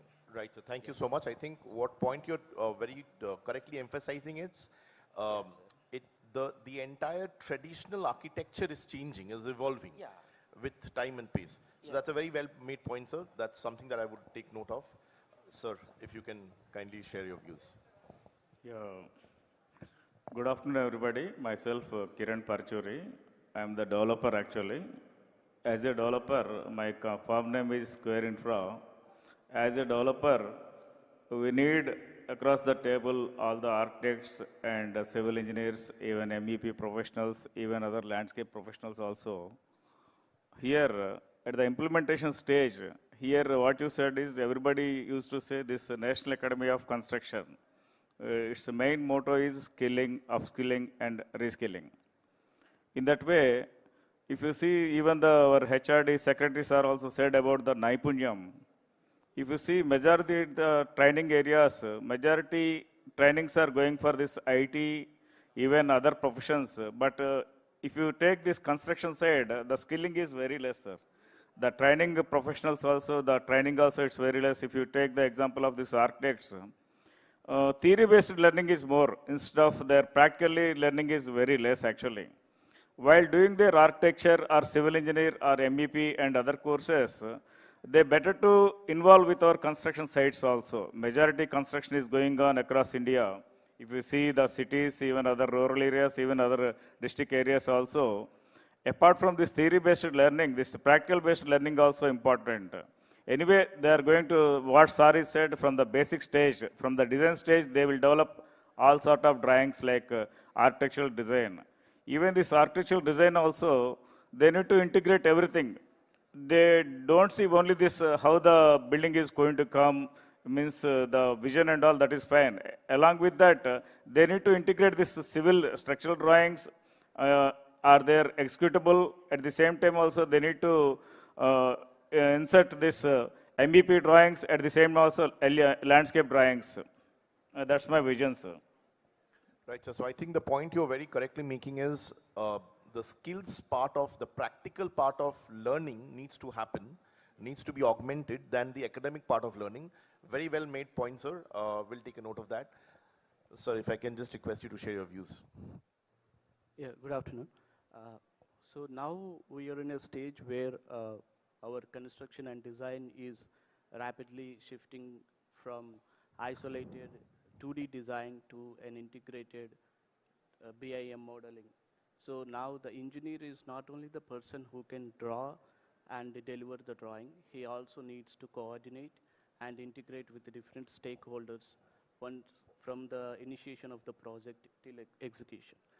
Regarding the architecture you have mentioned, now not like the same old box kind of structures are required. Even in government buildings, we can see one of the best example is Bharat Mandapam, how the architecture has been designed.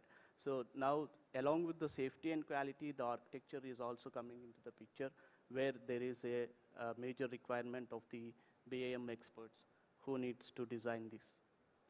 And one more example I can give in how this technology is being taken in 2025.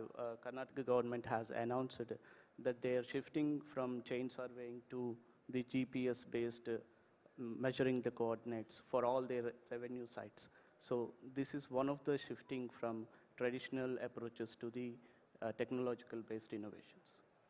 Right, so I think I completely agree with you, because what has happened is the role of an architect is also changing, is what you're emphasizing upon. Traditional architects who used to do the certain job in a certain way and methodology is completely changing and transforming with a tech-based, digital kind of enabled service that an architect is now kind of providing. Very well made point again, sir. Thank you so much. Sir, if I may request you also.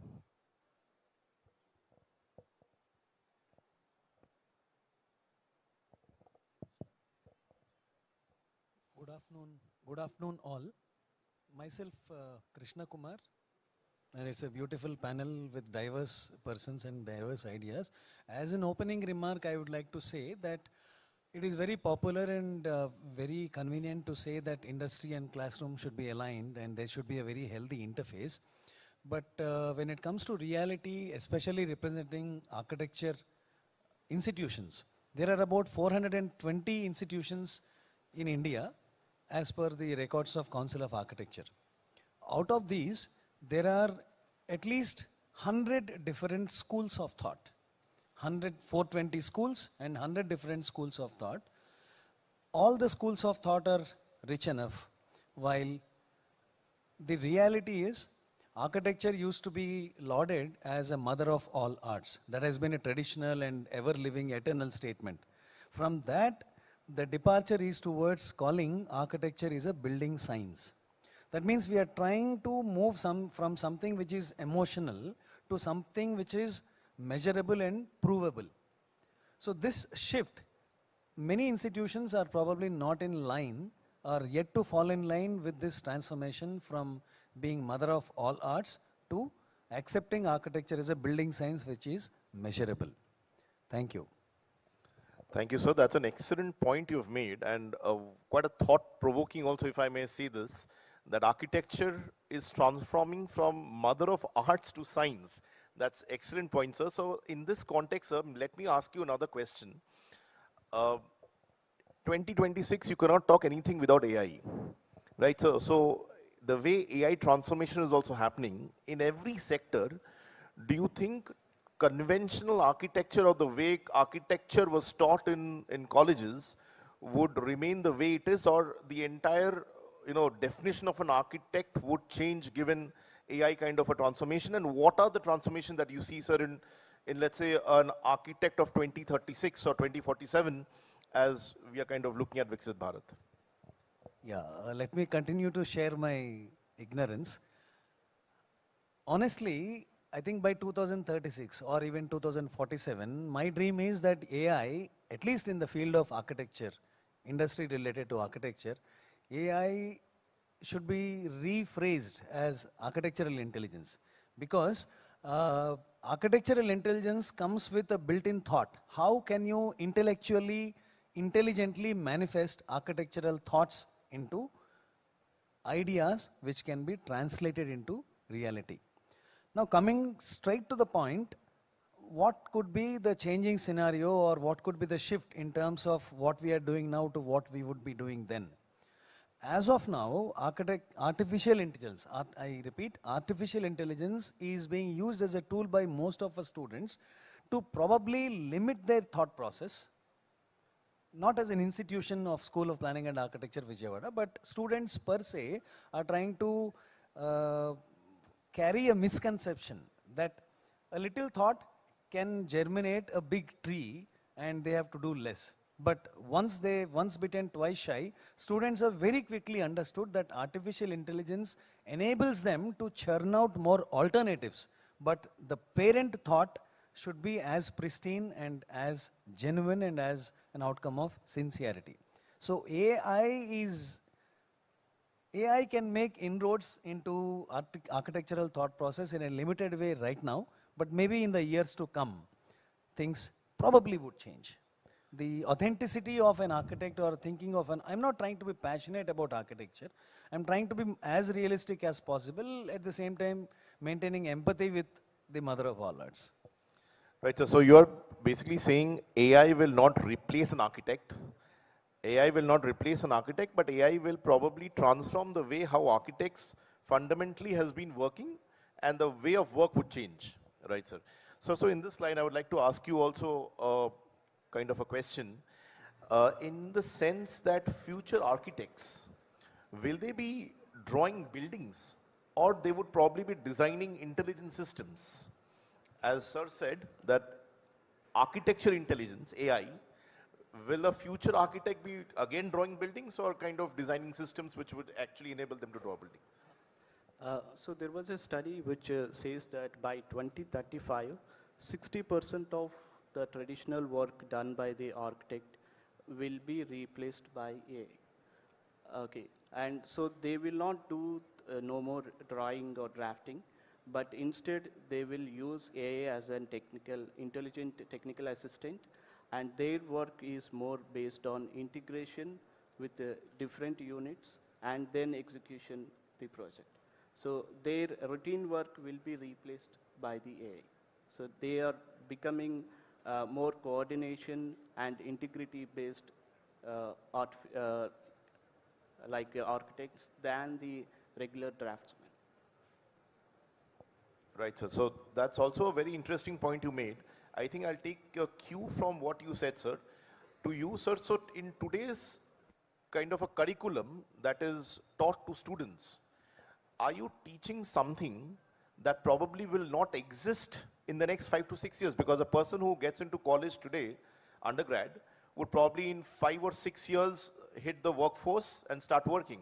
So today what he or she is learning in the academic institution, will that job not exist at all? Or there is some kind of a planning that is happening today, sir, in the curriculum? Yeah, what you said is right, sir. Actually, what they are learning in the classroom is definitely, it's a old only.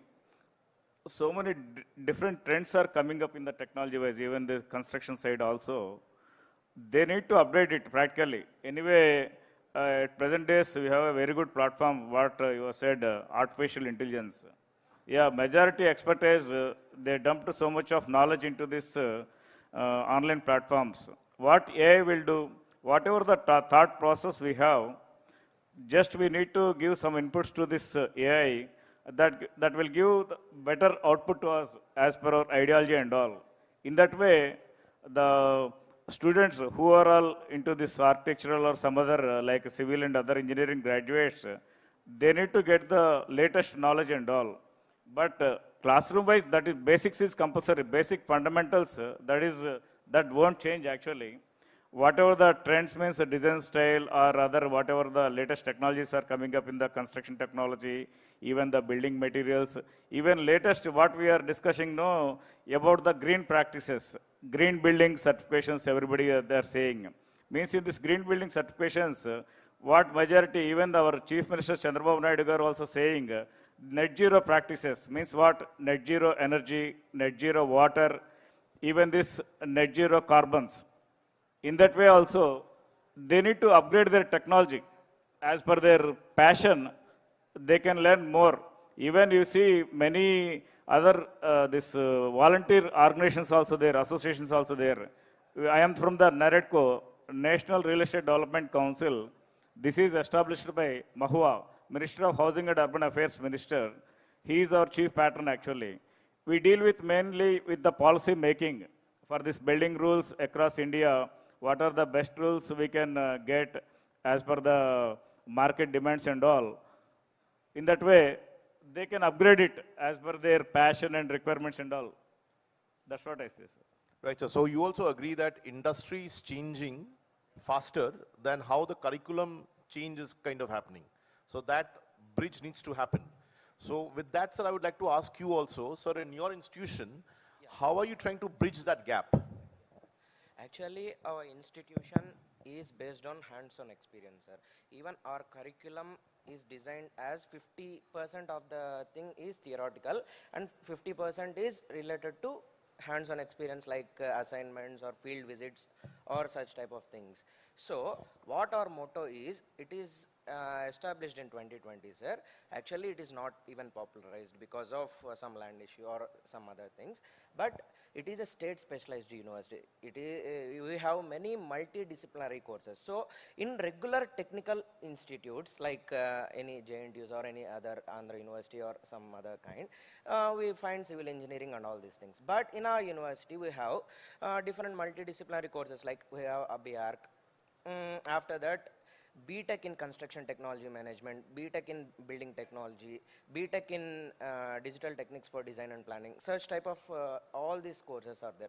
So why government also initiated these things? Because see, if you go in conventional mode, everything will be like an older type of things. But if we are mostly focusing on new inventions or new type of new type of things. So new ideas will be generated in next generation. So, see sir, if we stop in like single story or multi-story buildings, there we won't see skyscrapers, right? So, from that generation, from like past 3 decades onwards, we are seeing many construction what is that generation means it is getting improvements, right sir? So what I say is there should be multidisciplinary in all the curriculums. Things should be incorporated, like even hands-on experiences and internships also should be there. So curriculum should be updated like 3 to 5 years immediately sir, like it should not be for long run, so it will be good. Sir, is there any specific assistance that you would think would be required from a government's perspective? Because government plays a very important stakeholder in this entire, Yes, connect between industry and... should also take necessary steps also. Even it is a government university, right sir? So government took an initiation to implement these type of courses. So what I am telling is, if we go for new thing, even it might hit or it might flop. But if we give a try, then there will be a fruitfulness, right sir? So that is the main motto what I want to share with Right, sir.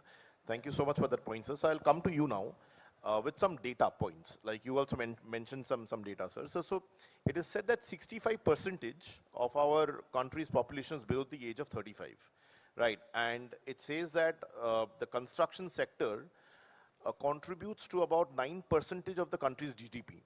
Right, so being such an important sector and also contributing to workforce, it is definitely one of the topmost contributors of workforce and employment for our country. At the same time, staying with AI and trends, the trend analysis has been that in other sectors it has been seen that AI replacement of jobs are mostly happening at entry levels. Right, so the seniors in the industry have seen that with AI, they can probably do away with a lot of entry-level jobs. Is that what you also see, sir, in this construction sector or architect kind of a skill set? Yeah, thanks for this question, sir. I can very well relate to this. AI can replace architects or AI cannot replace architects. Probably cannot fetch a direct answer. But what I truly believe is AI can moderate the quantity of man hours to be put, whether it is entry level or senior professionals level. The time that is spent in visualizing or doing lot of iterations of design alternatives can be reduced. That way a person can do more number of work or can achieve work-life balance better. The office time the time that he spends in profession till 8, 9, 10 or endless hours can probably contribute to more emphasis towards family and quality life. That on the empathy side. But in terms of GDP or the contribution, I humbly would like to add that this 9% is taking real estate as well as construction or architecture into picture. Now, if that has to be understood, I would also like to put forward 6 different schools of thought which the academia is looking at. I think I have time. I have 1 more minute of time. We, in the recent, a brainstorming session within our institution, we have identified that the proposed curricula, new curricula in architectural education can be across 6 streams. And they are technology driven, number 1. 2, construction technology driven. 3, entrepreneurship driven. 4, climate driven. 5, emotion driven. 6 are embedded within this 5. But since science is ever evolving, the institutes or academic institutions probably will fall flat if we try to win the race. Any academic institutions, fundamentally academic institution or research and academic institutions' role is not only to make students industry ready. It will be a myth to think that institutions can make people industry ready. No. Institutions can make students or its graduates as enabled learners. They can adapt and others can adopt them easily, and they can adapt to changing circumstances, because by the time they graduate, since science is ever evolving, the speed at which science is evolving or technology is evolving, and the speed at which institutions can frequently change the curricula, revise the curricula cannot be equated. So as School of Planning and Architecture Vijayawada, which I represent, and also academia in particular, I think the job of institutions should not be a rat race of creating industry-ready students. We would probably lose out on the ethos and the thought process, so we can only make them learning enabled, so that they are into the habit of lifelong learning. They can learn anything at an easier pace, because everything can't be learned within 4 or 5 years. It should be on the field, the drastic life. Very interesting point, sir, that you have made. Not industry ready, but learning enabled. So I'll keep that in mind. So moving on a bit. So another buzzword that has been, doing a lot of rounds is sustainability, and that's also there as a part of our topic. So sustainability also, if you look at it from a past 5 to 7 year kind of a time frame, sustainability was a very niche kind of a topic or a competency, but now it has become rather a need of the hour, right? You cannot do without being sustainable from a ESG perspective, from a climate perspective, whatever perspective that one may think of. So do you think, according to you, the design and architecture kind of a sector, subsector that you may call, is also moving in that direction of ensuring that sustainability becomes need of the hour kind of a competency, or you think there's still some time to kind of catch up? It is the need of the hour, because we, like some certifications, as you see, some buildings are showing certification that this is a green building and sustainably constructed and certified by IGBC or LEEDs with the daylight saving or rainwater harvesting. So sustainability metrics are the need of the hours. At least government has to mandate this sustainability certification, at least for major projects, to get IGBC or LEEDs certification, so that we will go in the sustainable way. Unless there is no imposition or measures taken by the government towards sustainability, it will not be implemented in an active case in all the construction. So there should be measures taken by the government and private sector to implement sustainability, and for projects crossing some budget, this sustainability certification should be mandated. Right, so you're saying that there is step in the right direction, but probably more and more impetus needs to be given from a sustainability point of view for it to happen in that way. So what are your thoughts about it? Like, from a change of curriculum perspective, do you think that sustainability kind of related areas are already being embedded into today's day and age of curriculum, or probably that is still not done in the way and manner how the industry has been shaping, sir? Yeah, what you said is right, sir. This sustainability is most important. Even the government policy also strictly implementing for us. What are the procedures we are taking for this, even STP, like what sir said, water harvesting mechanisms and sewerage treatment plants.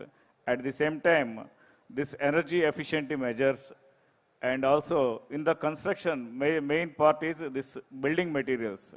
Building materials also should be, the zero carbon emission is important for that also. Why means the healthy lifestyle also important for the families who are there living in the our buildings or villas and other building products actually.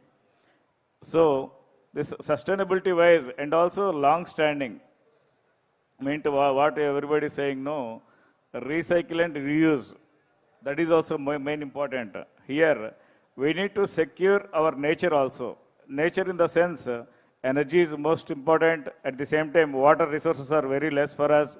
We need to reduce the usage of water. Means what are the plumbing side, if you say take this plumbing, CP sanitary means, what are the water saving measures we are taking in that way. At the same time also, what are the electrical products we are using for saving the energy. At the same time, this water treatment mechanisms also and sewerage treatment plants also. These are all the measures already we are taking as per the government. At the same time, we can go for this building certifications also. Actually, that government has given as an optional subject. We want means we can go for, if you take this IGBC, Indian Green Building Certification. if you take this, the Amravati is the very good example for us. The new capital city, it's building from the scrap. It's a design city actually. The design city itself, it's a platinum certified blue, green, livable and sustainable city. In that way, what they are giving, every amenities, means it's a what we can say now in the work environment, plug and play environment. Like way, even Amaravati also it's coming like plug and play environment only, ready to for building. Means every facility they are giving from the base ground level itself. Water facilities they are giving, electricity facilities they are giving, like way road facility they are giving, even other amenities also they are providing. Nowhere it's happened in India. We can see we are getting a very good capital, Amaravati, as you said. For that also, this main, the skilling of labor and this technical engineers also, so much of scarcity is there for the execution. Anyway, this Norman Foster's like it's a big architects has given the plans and all, but implementation is also most important. For that, the government has to take more measures, how to train the technicians, even this labor also, means manpower also is the most important. As per the drawing, they need to execute that on the ground. For this and all, the government has to take so many measures to produce a skill-based environment. Thank you. Right, so thank you so much, sir. We are already towards the end of the time, but I'll put up my last question for you, sir. So according to you, what would be the top 3 skill sets that an architect would need to have given the kind of transformation that we are witnessing all around? There is a concept called triple constraint, sir. So triple constraint means time, cost, quality. So we have to balance in construction that time, cost, quality. We have to balance all these 3 constraints. If we fail to confine to any of these 3 things, the project gets failure. So everyone, because beyond this, there is one other thing that is called scope. So what is the thing is, all the architects or civil engineers or any type of construction people must first find that scope is viable or not. If it is viable, then they have to go into the project. Otherwise, they will face many lot of issues, right, sir? So this is the thing what I have to conclude it. All right, sir. So do you want to make an addition to that? Thank you. Not an addition, I mark a tangent there. I recall today morning, the person who is responsible for, who is at the helm of affairs for Guntur district, Sri Sai Kant IAS, he came to a stall, and this is my humble appeal to all of you to visit the stall of School of Planning and Architecture, where the students have put their academic projects in the form of models and drawings. They all carried very less of artificial intelligence and more of architectural intelligence, translating from drawings to models. So Sri Sai Kant IAS, sir came to the stall and he was impressed, and he said that he would like to offer certain projects, real-time projects as internships to our students and deliver within, let us say, 6 months of time. The word internship means a practical exposure to real-time problems. What we teach in the institution is we give a hypothetical academic project and ask them to deliver or design and draw certain things. In contradiction of that, opposing that, what institutes like ours do is, we take real-time problems. National Institute of Fashion Technology is proposed in Amravati. Let us take it as an example. So we have taken that as a live project and given it as an academic project in our institution. Many of the institutions do it. And those are the models that we have displayed today, and that has marked a spark, that has ignited the Honorable IAS officer to say that if this is the work, then probably we can think of this good work to be carried into real time. Now this also answers your earlier query, sir, that what should be the efforts or support that you would expect from the government. So this is the kind of support. Government of Andhra Pradesh has thankfully come forward to offer internships. And in institutions like ours, we have a very strong and robust research and consultancy. So we get consultancy projects, and those would be partially academic made, and there are professionals to work on it. Our students also get to work on construction projects. and the efforts of Government of Andhra Pradesh to give us projects as consultancy. This is a continuation of the answer that question that you have asked and sir has answered. And I also would like to conclude from my side, the race between industry and academia should not become a Thucydides trap, where Professor Allison is working actively on it, Thucydides trap. And yes, that was in a nutshell. Thank you, Mr. Dasgupta. Thank you so much, sir. Thank you so much. That was such an interesting point that you have made. I would like to thank all of you for such interesting points that has come across. And I really take cue of what you said, sir, that Government of Andhra Pradesh can probably give more of internships, more of such real-time projects for the students to learn, which would be on-job kind of a training. Thank you. With that, sir, I conclude the session. Thank you once again for this lovely thing. Thank you.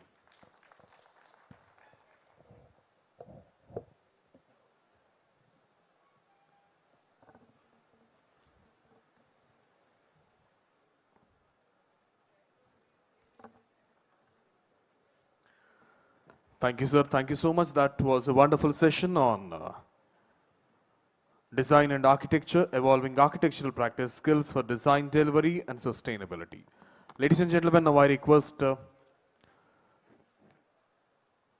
Additional Director General, Skill Development and Training, Sri Manohar Garu, to kindly felicitate the panelists on the dais.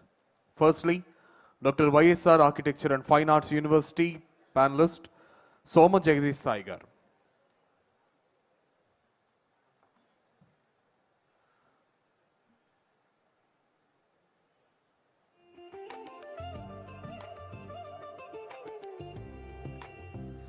అదేవిధంగా executive vice president NAREDCO Kiran Kumar Paruchuri garu.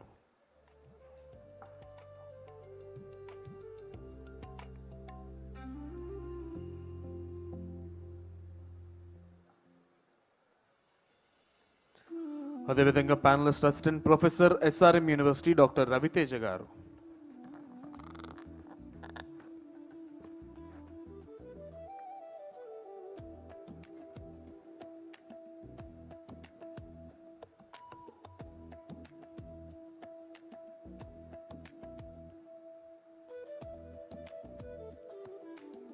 అదేవిధంగా professor of architecture SPA Vijayawada doctor Sadhu Venkata Krishna Kumar గారు.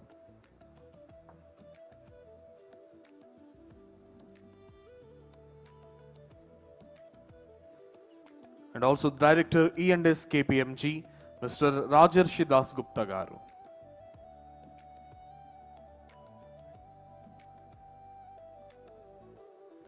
Mister Rajarshi Das Gupta గారు, Director E&S KPMG.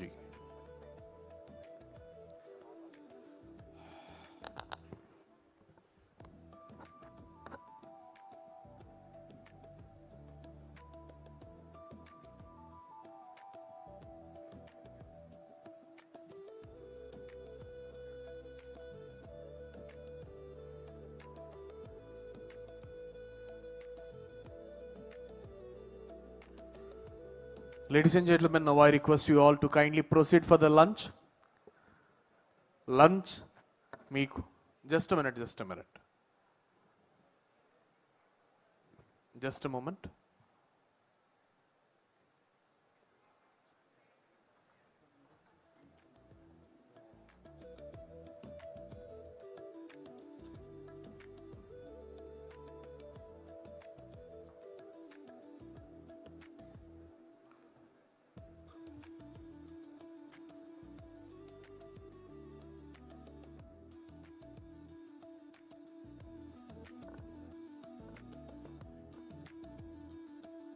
ఒక 5 minutesలో మీరు అందరూ కూడా లంచ్కి వెళ్తారు, కానీ kindly spare 5 more minutes please.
Check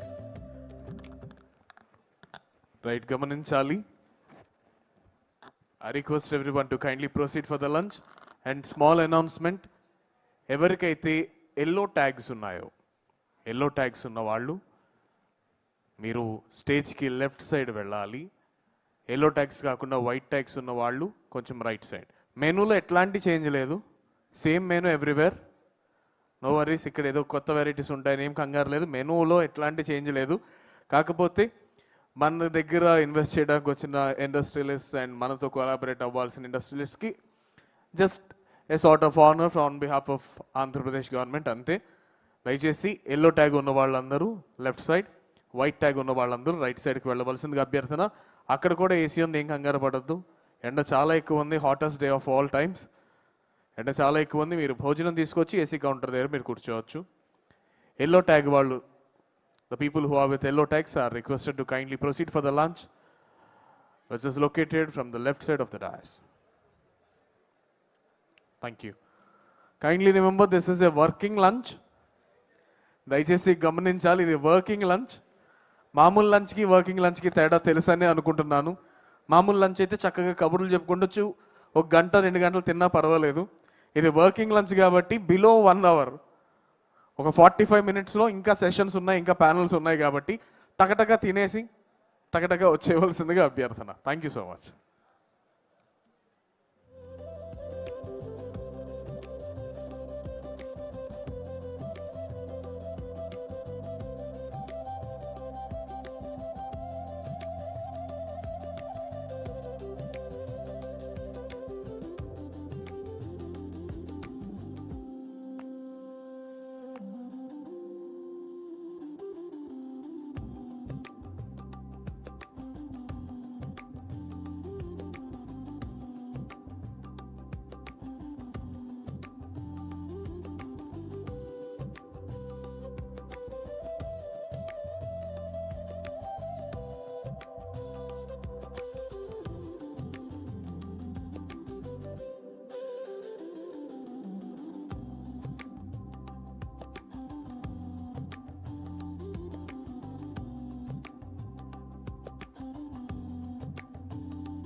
Virtual DJ.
Right, good afternoon, ladies and gentlemen. Welcome back to this wonderful national workshop on skill in construction technologies.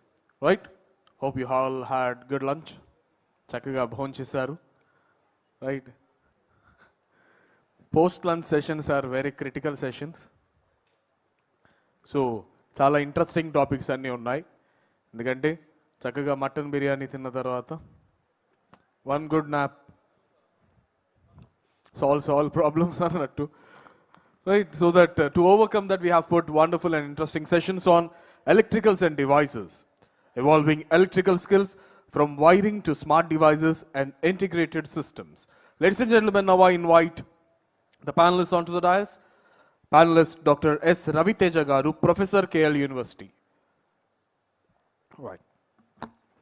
He is a PhD graduate, qualified assistant professor, EEE, KL University, with over 11 years of experience, specializes in power electronics, multi-level inverters, PV or grid, ML control, EV power conversion, active in teaching plus research plus student coordination.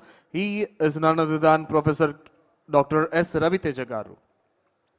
And also we have the next panelist, accountable manager and DGCA approved drone instructor, Vayu Drone Academy Private Limited. Dr. K. Ramesh Kumar Garu is the next panelist. He is a seasonal professional with over 20 years of combined academic and industrial experience. He specializes in drone pilot training, UAV systems, curriculum development, and engineering design analysis. He has also played a key role in establishing drone remote pilot technology, training organizations, and advancing UAV-based technical education. Put your hands together and welcome Dr. K. Ramesh Kumar Garu, the next panelist. And now I invite the next panelist, Sabbisetti Anant Garu, Panasonic Life Solutions Private Limited, a management professional with 15 years of experience in sales and project management across the electrical lighting and telecom sectors. He has worked with the leading organizations and brings strong market enterprise across Andhra and Telangana, currently associated with Panasonic Life Solutions India in the power project segment. We now invite panelist HOD, JNTUA College of Engineering, Dr. G.V. Nagesh Kumar Garu. Dr. G.V. Nagesh Kumar Garu is a distinguished EEE academic and researcher specializing in GIS, evolutionary computation, and facts, with strong publications, awards, and active engagement in consultancy, funded projects, and professional bodies. Next, I invite the moderator, the partner of E&S KPMG, Mr. Madhavan Garu. Mr. Madhavan is the partner of KPMG and Quality and Assurance Lead. With over 20 years of experience, he brings extensive enterprise in quality systems, assurance frameworks, and process excellence, offering a strong perspective on performance, compliance, and operational standards. Ladies and gentlemen, this is the next panel post-lunch session themed Electricals and Devices, Evolving Electrical Skills from Wiring to Smart Devices and Integrated System. I now extend my mic to Mr. Madhavan Garu, the chair and moderator for this panel. Thank you, sir. Thank you. Welcome everyone. After a good lunch, right, we electricals to fire it up probably, and kind of bring everyone to life, and probably some amount of electrical appliances and curriculum to talk about. So without much ado, probably I will break this segment into 2-3 parts. From the morning we have been trying to say, in each one of these segments, the first section talks about what is emerging in the field that you are working, which is something related to changes in the industry, disruptive changes that are happening in the industry, because of which you see certain kind of workmanship or a skilled manpower is required going forward. Because what was happening in the last few years will be very different from the next few years because of the technological changes. So the first section is probably discussing with the panelists about the changes part of it. The second part of it is more in terms of, we are saying, how do we as an industry try and address quality manpower at scale in terms of looking at it. So what is some challenge that is there today, and what could be some possible solution is the second question that we will deal. And then probably, kind of we can have an open conversation in terms of how can we really make things work in an immediate future, not taking 4-5 years of change, but how can we really look at what can happen in the next 12 months, because this is very pressing challenge for the industry is something that we will look at. So we will follow this structure. I will go for an opening remarks with Dr. Ravi Teja in terms of looking at electrical. A lot more in terms of, again, electricity is like an lifeline in terms of looking at it. So coming from that sector, which involves either from a domestic side of it, LV, or probably substations, power, and other, what do you see as the biggest changes in this sector, and what is probably some of the skills that are very, very required in this sector at this point in time from the industry side? Thank you, Chair, and dear participants. Very good afternoon to all.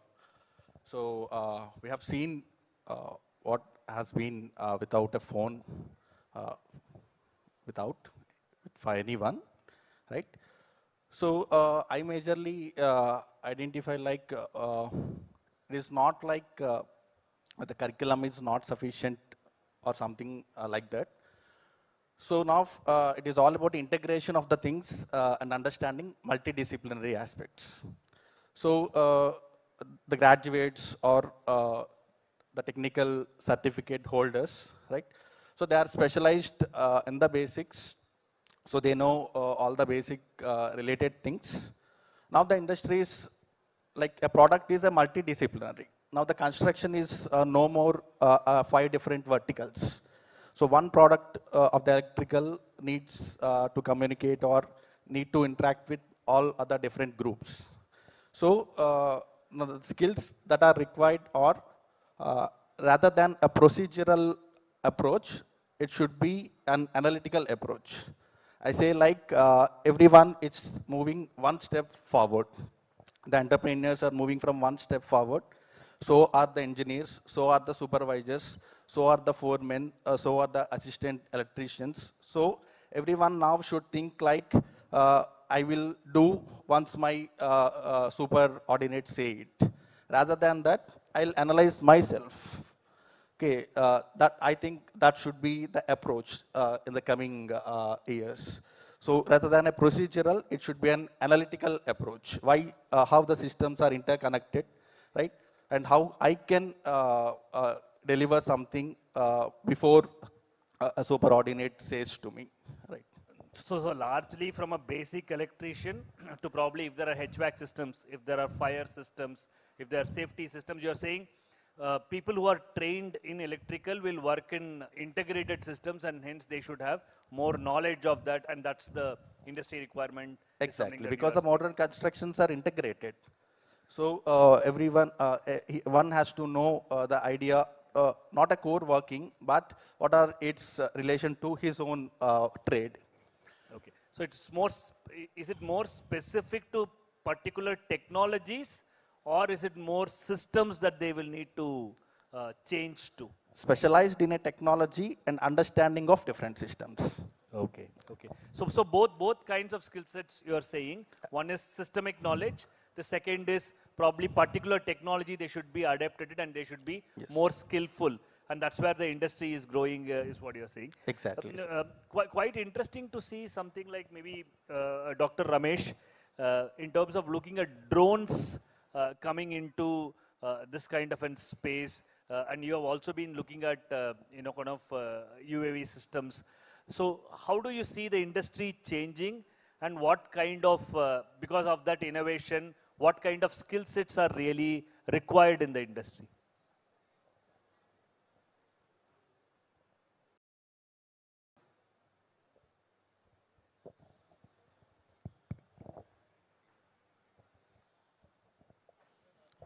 Good afternoon, everyone. Actually, as previous session also they discussed about, theoretical knowledge, like a degree knowledge.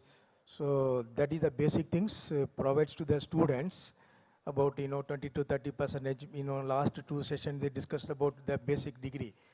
So that is actually giving the students about 20 to 30, 40% maximum.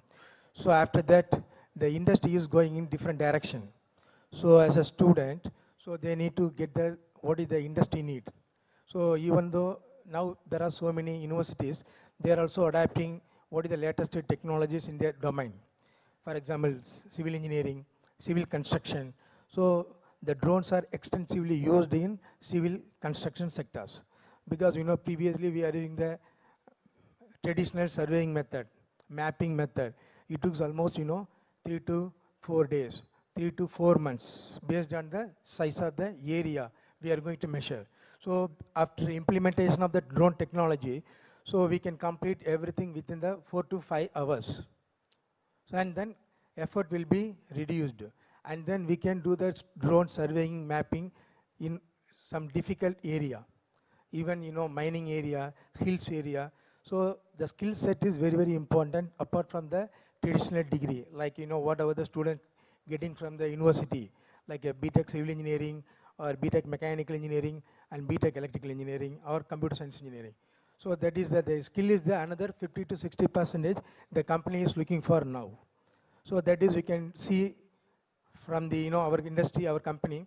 So because we are in the first session also Professor mentioned very good point about that there are very less number of students studying about the civil engineering and core engineering branches. Because in our company we are not getting any qualified drone data processing engineers. There is no proper qualified civil engineers. So what we are doing, we are getting the computer science engineers to train them, and we are deploying in this type of drone data processing software that is basically on the surveying data analysis, surveying mapping development, like a digital terrain model, digital surface modeling, orthomosaic, all those things now actually civil domain become now computer science domain, because many computer science engineers, they know what there are different types of softwares are available, like AI tools. So but they don't have the proper skill of civil engineering and construction sector. So what our company is doing, we are instead of we are not getting the qualified civil engineers, so we mold the computer science engineers. So we are using in this our drone data processing domain. So that's why the company is going in different direction. But so we need to make the student ready for the industry. Interesting, interesting. So you are saying that the role itself is emerging, whether it is with drone plus data that is there, and also some amount of surveying, mapping that they are doing, they are able to use it with the tools. Non-availability of that kind of a workmanship, you are saying that the company is training. Probably, kind of this if this needs to happen at scale, the training institution should satisfy this need. But the industry is moving in a very different direction than the traditional. So solution will be probably whatever you are doing in the academy, is it possible to really do it using the simulation if it has to be done in a larger scale? Yes, sir. Because otherwise each industry player will be trying to do this. So is there a solution around it? Yes. And there is